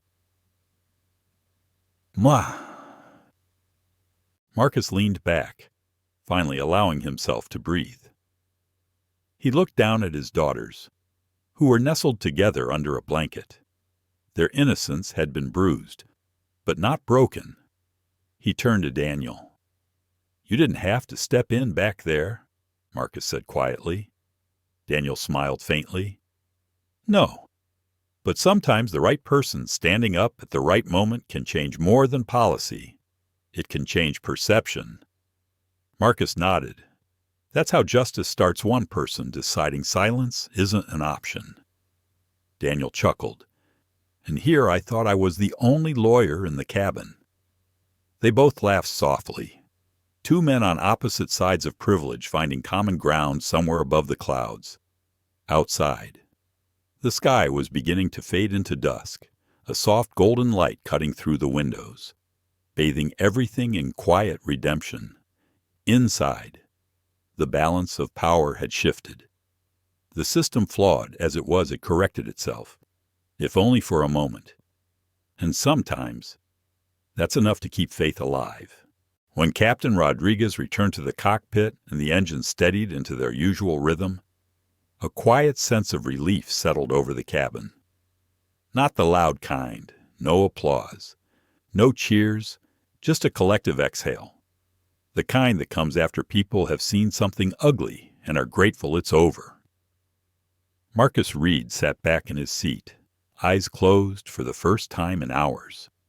The girls were safe beside him, curled under a single blanket that smelled faintly of airplane cotton and vanilla cookies. Arya had drifted to sleep again, her small hand still resting on his. Isla leaned against his shoulder, and Maya sat quietly by the window, watching clouds roll past like slow-moving waves. Marcus could still hear Naomi's voice in his mind. "When someone wrongs you, don't let it take your peace, make it fuel your purpose." He'd lived by that his whole life, but tonight the words felt heavier because this time the ones who'd been hurt were his daughters. "Noditi," a soft voice interrupted his thoughts. "Mr. Reed." He looked up to see Claire, the younger flight attendant, standing there with a small smile. In her hands was a tray, 3 little cups of vanilla ice cream, each topped with a tiny chocolate cookie. "I thought they could use a treat," she said quietly. "I made sure it's the kind without nuts, the good kind." Marcus felt something tighten in his throat. "Thank you," he said softly. Claire knelt beside the girls and whispered, "You 3 are the bravest passengers I've ever met." Maya gave her a small, shy smile. "We didn't cry that much." Claire grinned. "That's more than most adults could say today." Her kindness seemed to break a spell. Passengers nearby began to turn, offering gentle smiles, small waves, even words of encouragement. A woman across the aisle leaned over, handing Marcus a napkin. "For the little one's hands," she said. Another passenger, a man in his 60s with a deep southern drawl, added, "Sir, you handled yourself with real grace. I'll be telling my grandkids about this one." Marcus nodded, humbled. "Thank you. It's been a long day." The man chuckled. "Yeah, but you showed folks how it's done."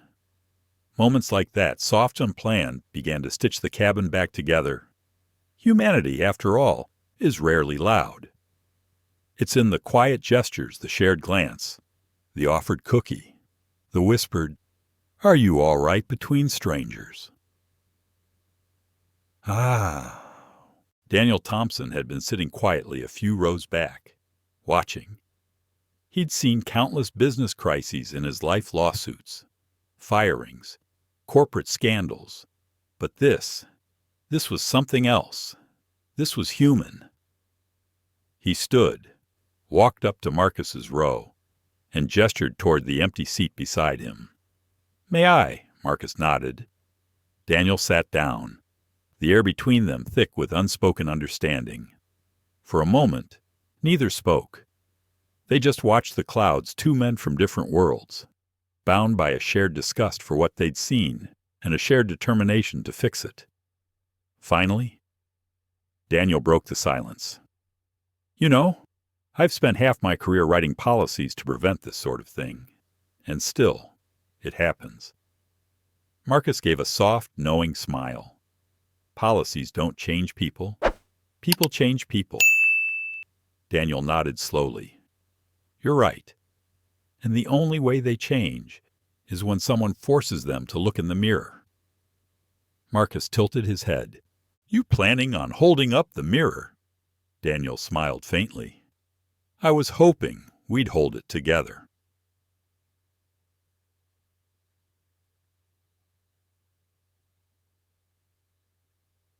They ordered 2 coffees, bitter, lukewarm, and perfect for the moment. So what happens now? Marcus asked. Well, Daniel said, leaning back. First thing, the airline's going to issue an apology. Then we'll suspend her permanently. Of course, PR will do what PR does, polish the story. Talk about our values. Marcus waited, saying nothing. Daniel sighed. But I know that's not enough, and I suspect you do too. Marcus nodded. I've fought too many cases like this to believe the headline ever tells the whole story. He glanced toward his daughters. This isn't about one woman losing her temper. It's about the systems that make her think she can and get away with it. Daniel studied him for a moment. You sound like a man who's about to file a lawsuit. Marcus smiled, but there was no malice in it. Not for revenge, for change. Daniel chuckled softly. You remind me of my wife. She says I only listen when someone sues me. They both laughed the first real laugh either of them had shared since takeoff. Then Daniel's tone grew more serious. If you decide to go forward, I'll back you, not as a formality, as an ally. We'll review our training, our hiring, our internal bias programs, all of it. It's time this company stopped reacting to outrage and started preventing it. Marcus nodded slowly. Then we're on the same page. Daniel extended his hand. To partnership. Marcus shook it. To accountability. Nine. As the 2 men spoke quietly, other passengers began to drift over, some offering sympathy, others just wanting to share their stories. One older woman from row 8 said she'd grown up in Birmingham in the 60s. Didn't think I'd see this kind of thing again, she whispered, eyes wet. Marcus smiled kindly. Thank you for standing with us. She shook her head. No, son. Thank you for standing without shouting.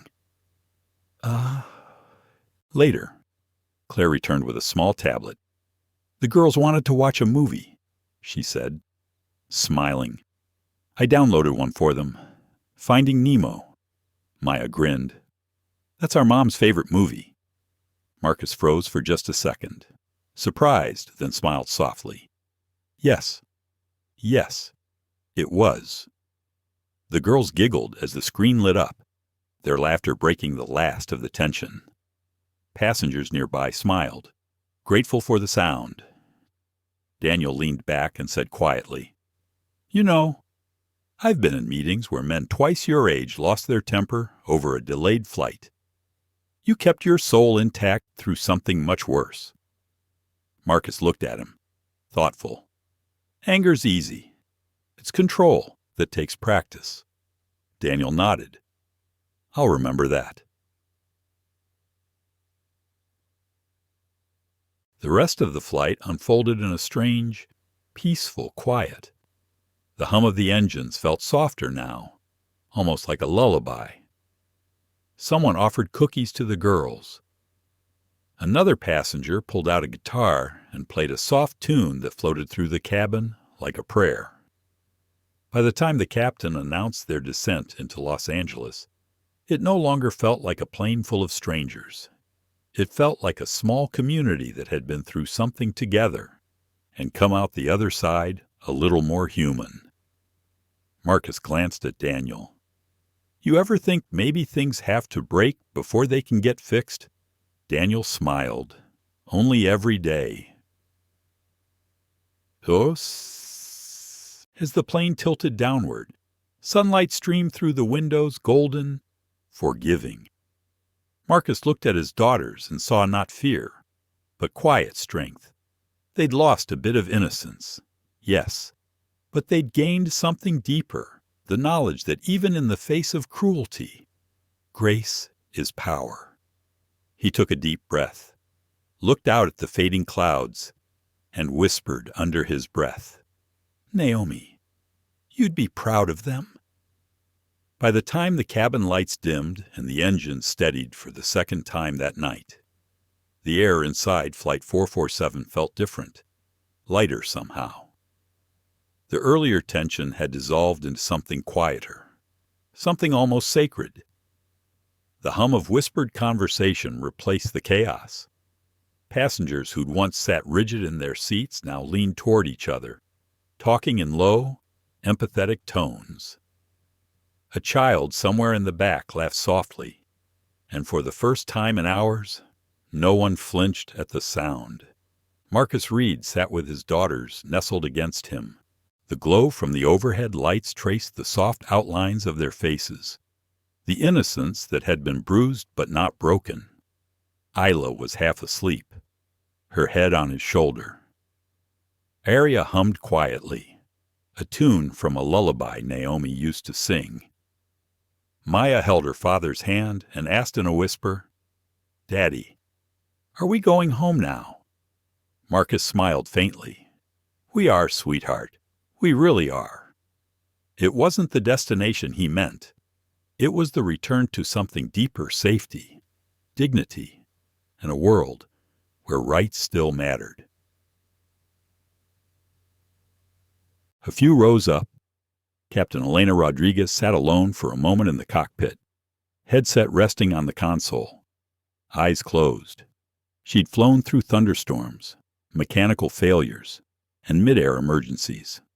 But what she had just witnessed tonight was a different kind of turbulence, one no checklist could prepare her for. When she finally opened her eyes, she glanced at the small silver photo clipped near the instrument panel, her daughter, age 10, grinning with missing front teeth. Rodriguez took a deep breath. She knew exactly what she needed to say. She adjusted the intercom, flicked the switch, and her calm, steady voice filled the cabin. "Ladies and gentlemen, this is your captain speaking." The quiet chatter stopped instantly. "I want to take a moment to address what's happened tonight. As captain, it's my duty to ensure your safety. But safety isn't just about altitude or engines, it's about dignity. And tonight, that dignity was violated on my watch." Her voice never cracked, but the emotion in it carried far more power than volume ever could. "On behalf of this airline, I offer my deepest apology to the Reed family and to every passenger who had to witness injustice unfold in a space meant for trust and respect. I also want to thank those who spoke up. Your courage matters.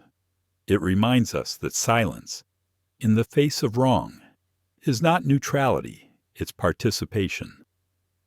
The cabin stayed silent. No one shifted. No one looked away. Rodriguez continued, "If any of you ever experience behavior that undermines the dignity of another person, whether here, in the air, or on the ground, I encourage you to report it. Because the truth is, equality isn't just a policy. It's a responsibility. Ours. All of ours." There was a pause, a moment heavy with reflection. "Now," she said softly, "let's take this flight home. Together." Then she clicked off the mic. In row 4, Daniel Thompson exhaled slowly. "Well," he murmured, half to himself, "there's the leadership I keep preaching about in board meetings." Marcus smiled faintly. If only more people practiced it outside of meetings. Daniel chuckled. Touché. He looked toward the front. She's good. She's decent, Marcus replied. That's rarer. Their eyes met in understanding. Ah. A few passengers began to clap, not loud, not dramatic, just soft applause that grew naturally, one seat at a time, like a wave of quiet affirmation. It wasn't for entertainment, it was for truth. Claire, standing near the galley, wiped her eyes discreetly and began helping an elderly passenger adjust her seatbelt. The older woman whispered, "It's been a long time since I heard an apology that sounded real." Claire smiled. It's about time we all started meaning it. Moments later, the plane began to taxi down the runway again. The soft rumble underfoot was familiar, almost comforting. Marcus could feel the vibration travel up through his shoes, a low reminder of motion forward, steady, unstoppable. Maya peered out the window. "Daddy, we're moving again." "Yes, we are." "Does that mean the bad part's over?" she asked. Marcus hesitated, then said softly, "The bad part's over when we make sure it never happens again." She nodded solemnly, as if she understood more than he'd hoped. The engines roared, louder now, and the plane began to lift. Number 6, numero. Outside, the city lights of Houston faded into a sea of black and gold below, and for a moment the world looked calm. Inside the cabin, the light dimmed to a soft amber glow. Daniel reached into his briefcase, pulled out a small notepad and scribbled something. Then he handed it to Marcus. "What's this?" Marcus asked. "A draft," Daniel said simply. "An initiative, a program we'll launch company-wide. Training, accountability, real oversight. No more checkbox diversity sessions. Real reform." Marcus read the first line aloud. "The Justice Flight Initiative for Dignity in the Skies." He looked up, surprised. "You're serious?" Daniel nodded. "We're both fathers. We both fly. Let's make sure our kids never see something like this again." Marcus folded the note carefully and slipped it into his jacket pocket. "Then let's make it count."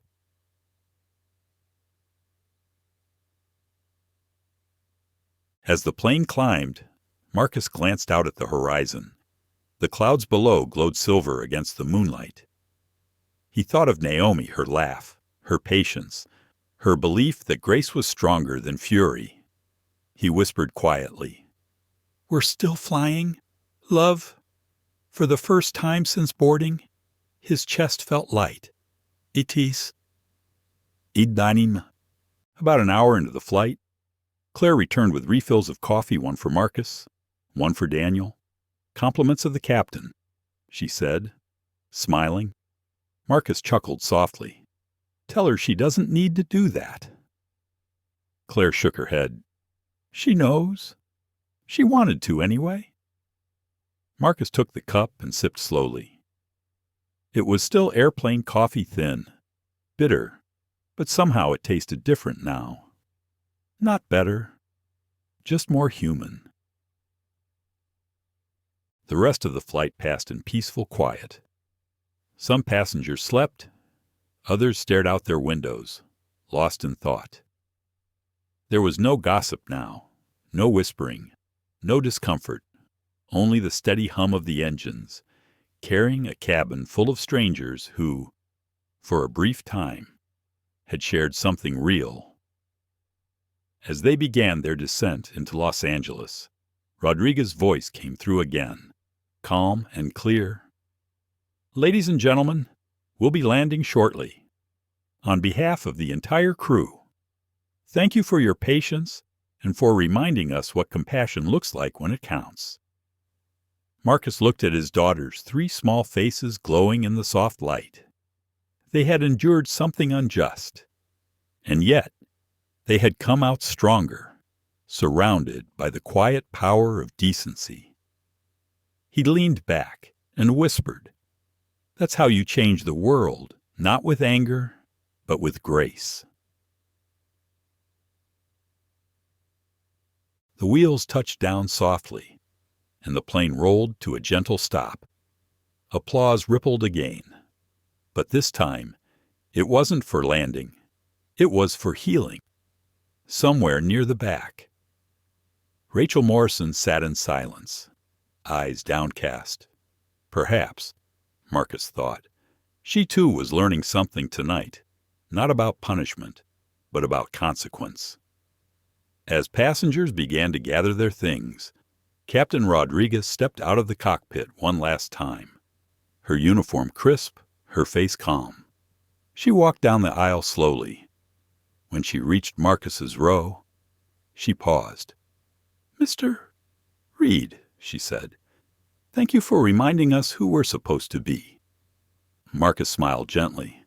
"Thank you for reminding us what leadership looks like."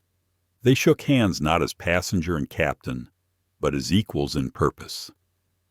By the time Flight 447 touched down in Los Angeles, the world already knew what had happened. Marcus didn't know it yet. He was too busy helping Maya untangle her seatbelt, too busy brushing cookie crumbs from Isla's hair, too busy carrying a half-asleep Aria in his arms. To him, it was still a private wound, something that had happened in a closed cabin, between a handful of people who had witnessed cruelty and chosen decency instead. But outside those airplane doors, something bigger was already unfolding. It started small. As these things usually do, a passenger named Laura Kim, a travel blogger in row 12, uploaded a short clip to her followers. The video was shaky, taken in secret, but it caught everything that mattered. Rachel Morrison's sharp voice, the trembling little hands of the three girls, and Marcus's calm, steady tone when he said, "You twisted it the moment you looked at my children and saw a problem instead of passengers." Laura didn't add commentary. She didn't need to. She just wrote 4 words under the post. "This is Flight 447. Within an hour, her post had 1 million views. By hour 2, it had a hashtag #Flight 447 Justice. And by the time Marcus and his daughters were walking down the jet bridge, hand in hand, the world was already arguing, grieving, and awakening all at once. On the plane, the Wi-Fi had been spotty, but as Daniel Thompson's phone reconnected, it began buzzing nonstop dozens of notifications, pings, and missed calls. His assistant, his PR team, even his teenage son had texted the same thing, "Dad, you're trending." He turned to Marcus, who was adjusting Arya's blanket. "Marcus," Daniel said slowly, "I think people are watching." Marcus frowned, watching what Daniel handed him his phone. The video was there, millions of views, thousands of comments, some angry, some heartbroken, all human. One comment read, "Those babies could have been mine." Another, "That man's calm is the kind of strength we need." And another, from an airline employee, "We see you, Mr. Reed. Some of us are fighting inside too." Marcus read them silently, then handed the phone back. "I didn't plan for this." Daniel nodded. "No one ever does. But sometimes the truth decides to speak whether we're ready or not." As the passengers began to disembark, reporters were already gathering at the gate. Word had spread faster than any corporate statement could ever catch. By the time Captain Rodriguez opened the door and led the crew out, flashes from cameras were bouncing off the cabin walls. "Captain Rodriguez, can you comment on the incident? Was racial discrimination involved? Who is the man in the video?" Rodriguez shielded her eyes from the lights, keeping her composure. "My only comment," she said evenly, is that the truth is already in the video. Marcus didn't stop for interviews. He just walked quietly, his daughters holding tight to his hands. But every few steps, someone stopped and whispered a thank you. A janitor, a flight attendant from another airline, a woman in uniform who said, "You made my daughter proud today." Each one of those quiet acknowledgments hit harder than applause. By the next morning, the story had taken over national news. Headlines across screens read, "Civil Rights Attorney Defends. Triplets Against Racist Flight Attendant. Airline Under Fire. Guam Flight 4 for Solvent Justice." The story that's making America talk again. From outrage to reform. The man who chose dignity over fury. On talk shows, anchors debated the meaning of it all. What it said about race, class, and the systems that quietly enable cruelty. But while pundits argued, something far more important was happening. Everyday people were reflecting. Teachers discussed it in classrooms. Parents talked about it over dinner. Churches mentioned it in sermons. And somewhere in Atlanta, an old neighbor of Marcus's, a retired teacher who'd once watched him walk to school with hand-me-down shoes, and quiet determination, watched the footage on her TV and whispered, "He's still fighting, just like his mama taught him." Meanwhile, at the airline's headquarters, Daniel Thompson sat in a boardroom filled with executives who suddenly looked very small. He set his phone down on the table, showing the headline still climbing the charts. Or Flight 47 Justice 10 million views and counting. "We don't need damage control," he said flatly. "We need a conscience." One vice president cleared his throat. "Sir, we can release a public statement," Daniel interrupted. "No statements until we've spoken to Marcus Reed." "Personally," another executive muttered. "You mean the man suing us?"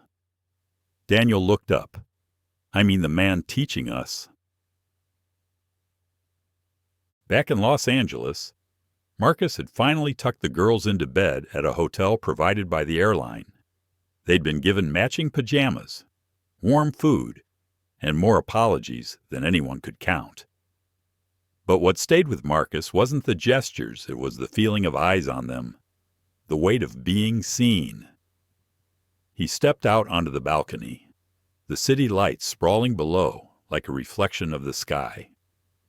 He thought of Naomi again, how she used to tell him that every act of cruelty revealed more about the abuser than the abused. He whispered into the night, "Looks like the world finally saw what you were talking about." A few hours later, his phone buzzed. A message from Daniel Turn on the news. Marcus did. The anchor's voice was calm, almost reverent. This evening, the CEO of Skyreach Airlines announced a company-wide initiative in response to the viral Flight 447 incident. The program, titled the Justice Flight Initiative, will establish new anti-discrimination measures, training, and public accountability reports across all departments. The screen cut to footage of Daniel at a podium, saying clearly, "The man in that video reminded us what leadership looks like, calm in the face of cruelty. His daughters reminded us what innocence looks like when it's tested. We can't undo what happened, but we can make sure it never happens again." Marcus turned off the TV and exhaled. The city was quiet now, but something inside him felt alive again. Not pride, not relief, something steadier. Hope.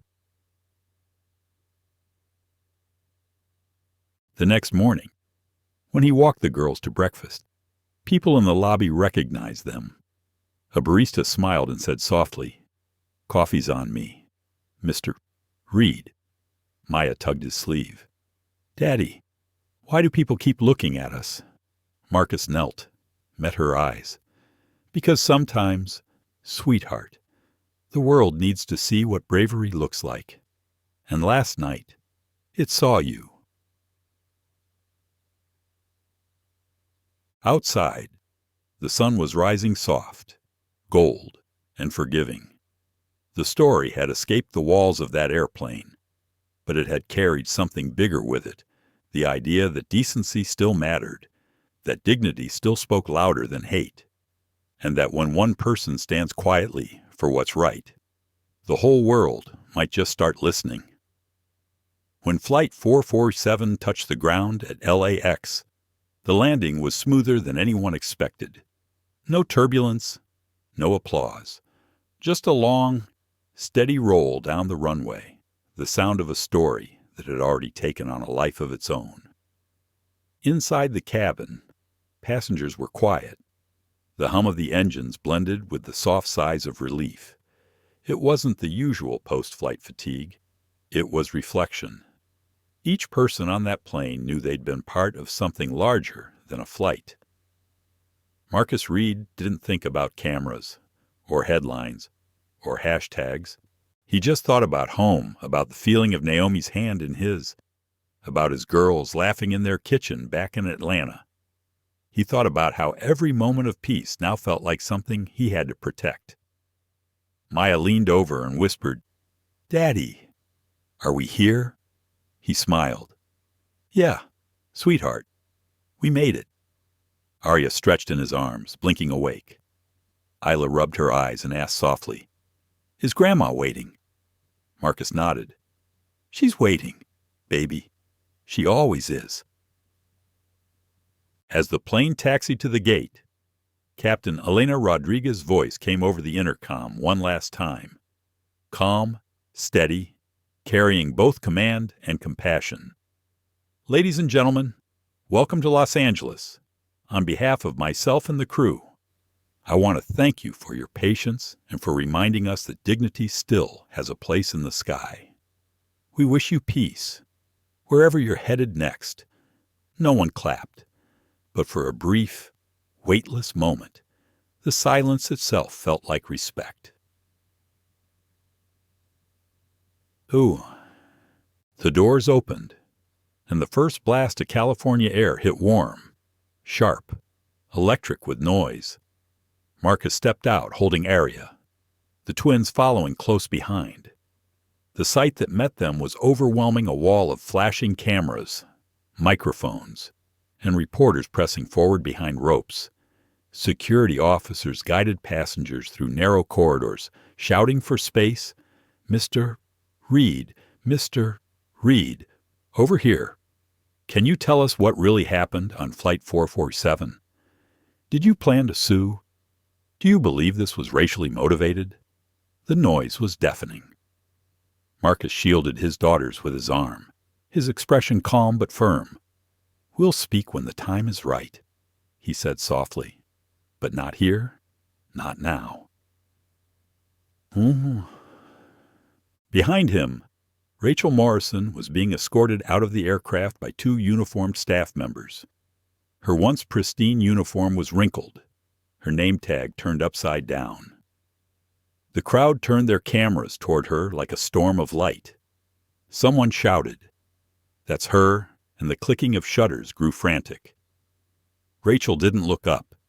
She kept her head down, clutching her carry-on like a shield. Every flash felt like a judgment. To the media, she was a villain. To the company, a liability. But to Marcus, watching from a distance, she was something else entirely, a warning. A reminder of what happens when power forgets its purpose. He didn't feel triumph watching her go, just sadness. As he turned away, he murmured to himself, "Justice isn't about making someone small. It's about making something right." At the arrival gate, a woman stood waiting. Small, silver-haired, but strong in the way that history makes people strong. Rose Williams, Naomi's mother, stood holding a handmade sign with 3 little hearts drawn on it. Maya, Isla, Arya Grandma's angels. The moment the girls saw her, they broke free and ran, laughter cutting through the chaos like music. Grandma Rose dropped the sign and opened her arms wide.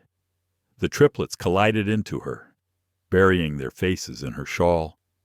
She held them close, whispering each of their names like a prayer. "Oh, my babies, my beautiful girls, you're safe now." When she looked up at Marcus, her eyes filled pride, pain, and love all at once. "I saw the news," she said softly. "Your father would have been proud." Marcus's voice cracked. "I just did what you and Mama taught me. Keep your head when the world loses theirs." Rose smiled, touching his cheek. "And you showed your girls what real strength looks like. That's how we pass it on." "Sure." Reporters kept snapping photos, but none of that mattered anymore. Rose guided the girls toward the car waiting outside, her movements slow but steady. The crowd parted instinctively, not because security demanded it, but because there was something sacred about the sight of a grandmother leading her family through the storm. One journalist whispered, "That's the image that'll stay with people, not the scandal, but this." And maybe they were right. Outside, the California sun hit bright and gold, the kind that made everything shimmer. Cameras flashed again as Marcus helped his daughters into the car, but this time, the light didn't feel invasive. It felt like closure. Daniel Thompson stood nearby, talking quietly to security officers. When he saw Marcus, he stepped forward. "We've got the legal team lined up," he said, "but take your time. Family first." Marcus nodded. "Thank you for everything." Daniel smiled faintly. "You know, I used to think justice happened in courtrooms. Turns out, sometimes it starts in an airplane aisle." Marcus chuckled. "And sometimes it ends in a grandmother's hug." Ibas. As the car pulled away, the noise of the terminal faded. Inside, the girls talked over one another, recounting the funny parts of the flight. The kind flight attendant, the ice cream, the captain's announcement. Children have a way of healing faster than the world deserves. Rose listened, smiling quietly, her hand resting on Marcus's. "You remember what I told you years ago, when Naomi first passed?" she asked. Marcus nodded. "You said the best way to honor her was to keep walking forward." Rose looked out the window at the fading airport. "You didn't just walk today, baby. You made the whole world stop and look." Later that night, when the family settled in at Rose's home in south central Los Angeles, Marcus stepped out onto the porch. The air was cool, carrying the faint smell of jasmine from the neighbor's yard. The city lights stretched endlessly glowing, alive, imperfect, but beautiful. From inside, he could hear the girls giggling with their grandmother, the sound of dishes clinking, the rhythm of a home that had seen generations survive, endure, and rise. He whispered to himself, "Naomi, we're okay. They're okay."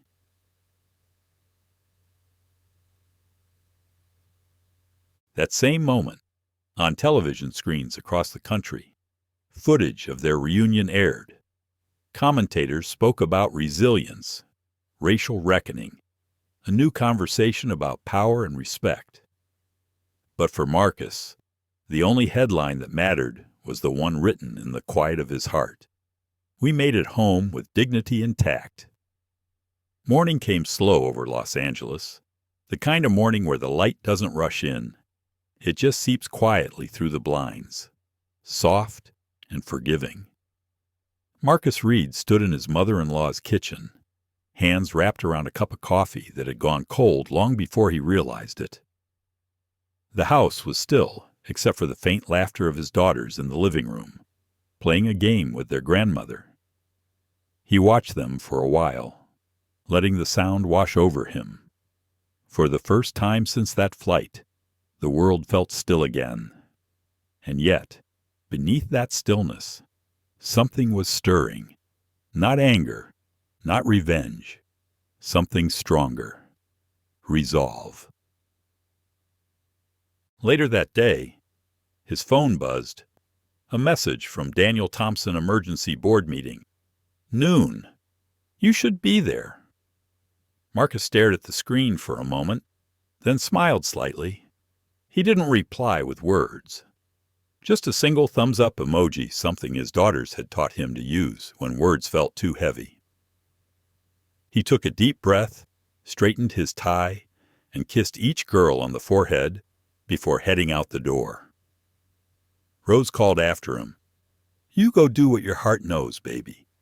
Just remember, you're not fighting alone. I know, Marcus said softly. That's the point. The Skyreach Airlines headquarters looked different that day. Not physically, it was still glass and steel, polished and proud, but something in the air had changed. The usual hush of corporate confidence was gone, replaced by unease, the kind that fills a room when people realize they've been seen. When Marcus arrived, the receptionist looked up with a nervous smile. Mr. Reed, they're expecting you. He nodded. I figured they would. The boardroom was already full. Daniel at the head of the table, surrounded by executives, lawyers, and PR officers. The mood was sober, but not hostile. Daniel gestured toward an empty seat beside him. Marcus, glad you could make it.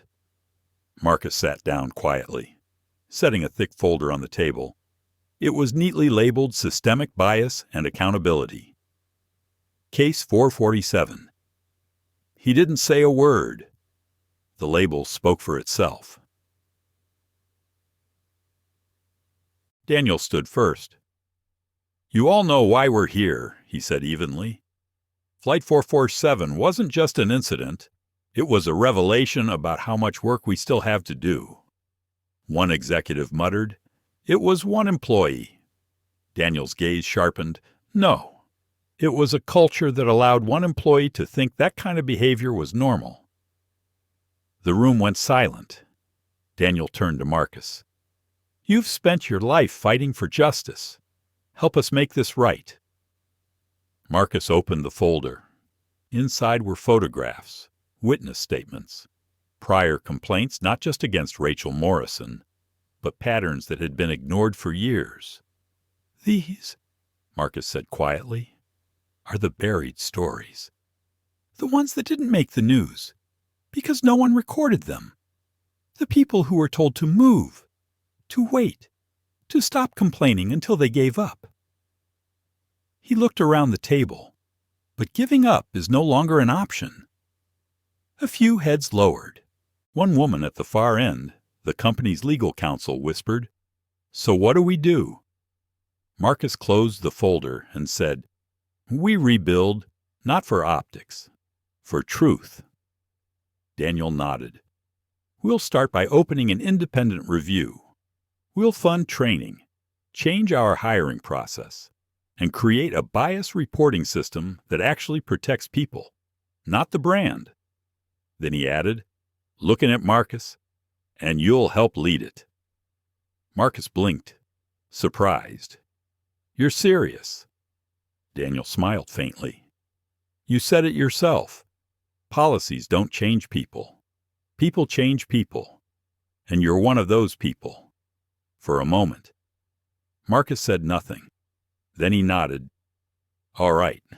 Let's make sure no one ever has to live through Flight 447 again.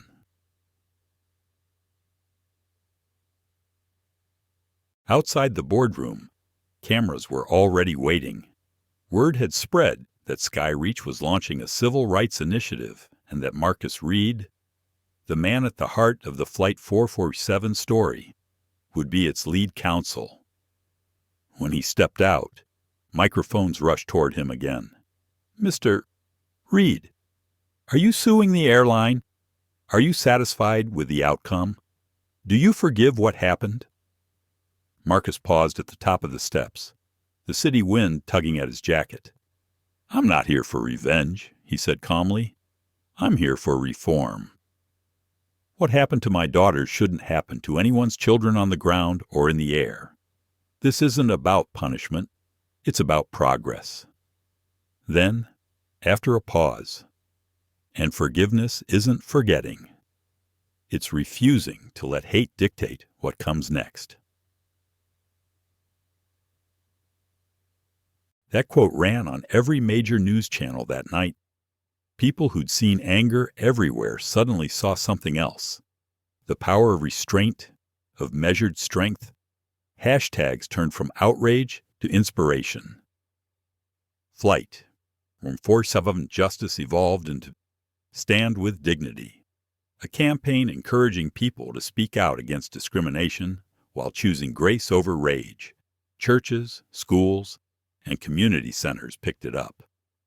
Talk shows featured Marcus and Daniel side by side, unlikely allies united by the belief that justice and humility can coexist. And somewhere in Atlanta, Rose watched from her couch, tears in her eyes, whispering, "That boy's doing exactly what he was born to do." Weeks later, Marcus stood once again in a quiet courtroom not to argue for damages, but to file the first motion in what he called the Systemic Justice Initiative. He wasn't suing a person. He was challenging a pattern. As he laid the documents before the clerk, he thought of Naomi, her voice, her strength, her endless faith that people could be better. He whispered under his breath, "We're still fighting. Love. But we're fighting smarter." Or it's us. That evening, back home in Atlanta, Marcus tucked his daughters into bed. Maya was already asleep, but Isla stirred, eyes half open. "Daddy," she murmured, "are bad people gone now?" Marcus smiled gently. "Not yet, baby, but they can't hide anymore." Arya yawned. "You're like a superhero." "Daddy," Marcus chuckled. "No, sweetheart. I'm just a man who didn't stay quiet." He turned off the light, leaving the room in a soft golden glow. Outside, the night sky was clear, the kind of clarity that comes after a storm has done its work. The story of Flight 447 would go on to inspire hearings, documentaries, and corporate reforms. But for Marcus Reed, the real legacy wasn't written in headlines. It was written in the way his daughters now looked at the world, not with fear, but with faith. And maybe that's all justice really is, faith, that light can still find its way through the cracks. Oh, down. Bon. The next day, Marcus recorded a short message for the public, something Daniel's PR team had requested, but that Marcus rewrote entirely in his own voice. Every time you see injustice, you have a choice. You can look away, or you can stand. You don't have to shout. You don't have to fight dirty. You just have to stand with truth, with grace, with courage. Because silence, my friends, is where injustice grows. So next time you see it on a plane, in a store, in a meeting, don't ask, "Why should I get involved?" Ask, "What happens if I don't?" What happened on Flight 447 wasn't just a story about racism or injustice. It was a story about choice. The choice to stand tall when others try to make you small. The choice to use calm instead of chaos, dignity instead of rage. Marcus Reed didn't win that day because he shouted louder. He won because he stayed grounded, because he remembered that real power isn't in the voice that screams. It's in the voice that stays steady. His daughters didn't just survive humiliation. They witnessed what true strength looks like: a father who met hate with intelligence and turned pain into purpose. In a world that often rewards outrage, this story reminds us that restraint can be revolutionary. Justice doesn't always come with noise sometimes. It comes quietly, through persistence, patience, and faith in what's right. Maybe that's what we can all take with us from Flight 447. The courage to speak when it matters, the grace to listen when it's hard, and the wisdom to rise above those who try to drag us down. Because dignity, once defended, inspires others to do the same. Thank you for watching, for listening, and for caring about stories that remind us of our shared humanity. If this story moved you even just a little, please like, share, and subscribe. Every time you do, you help these stories travel a little farther, and maybe, just maybe, help someone else find the courage to stand tall when it's their turn.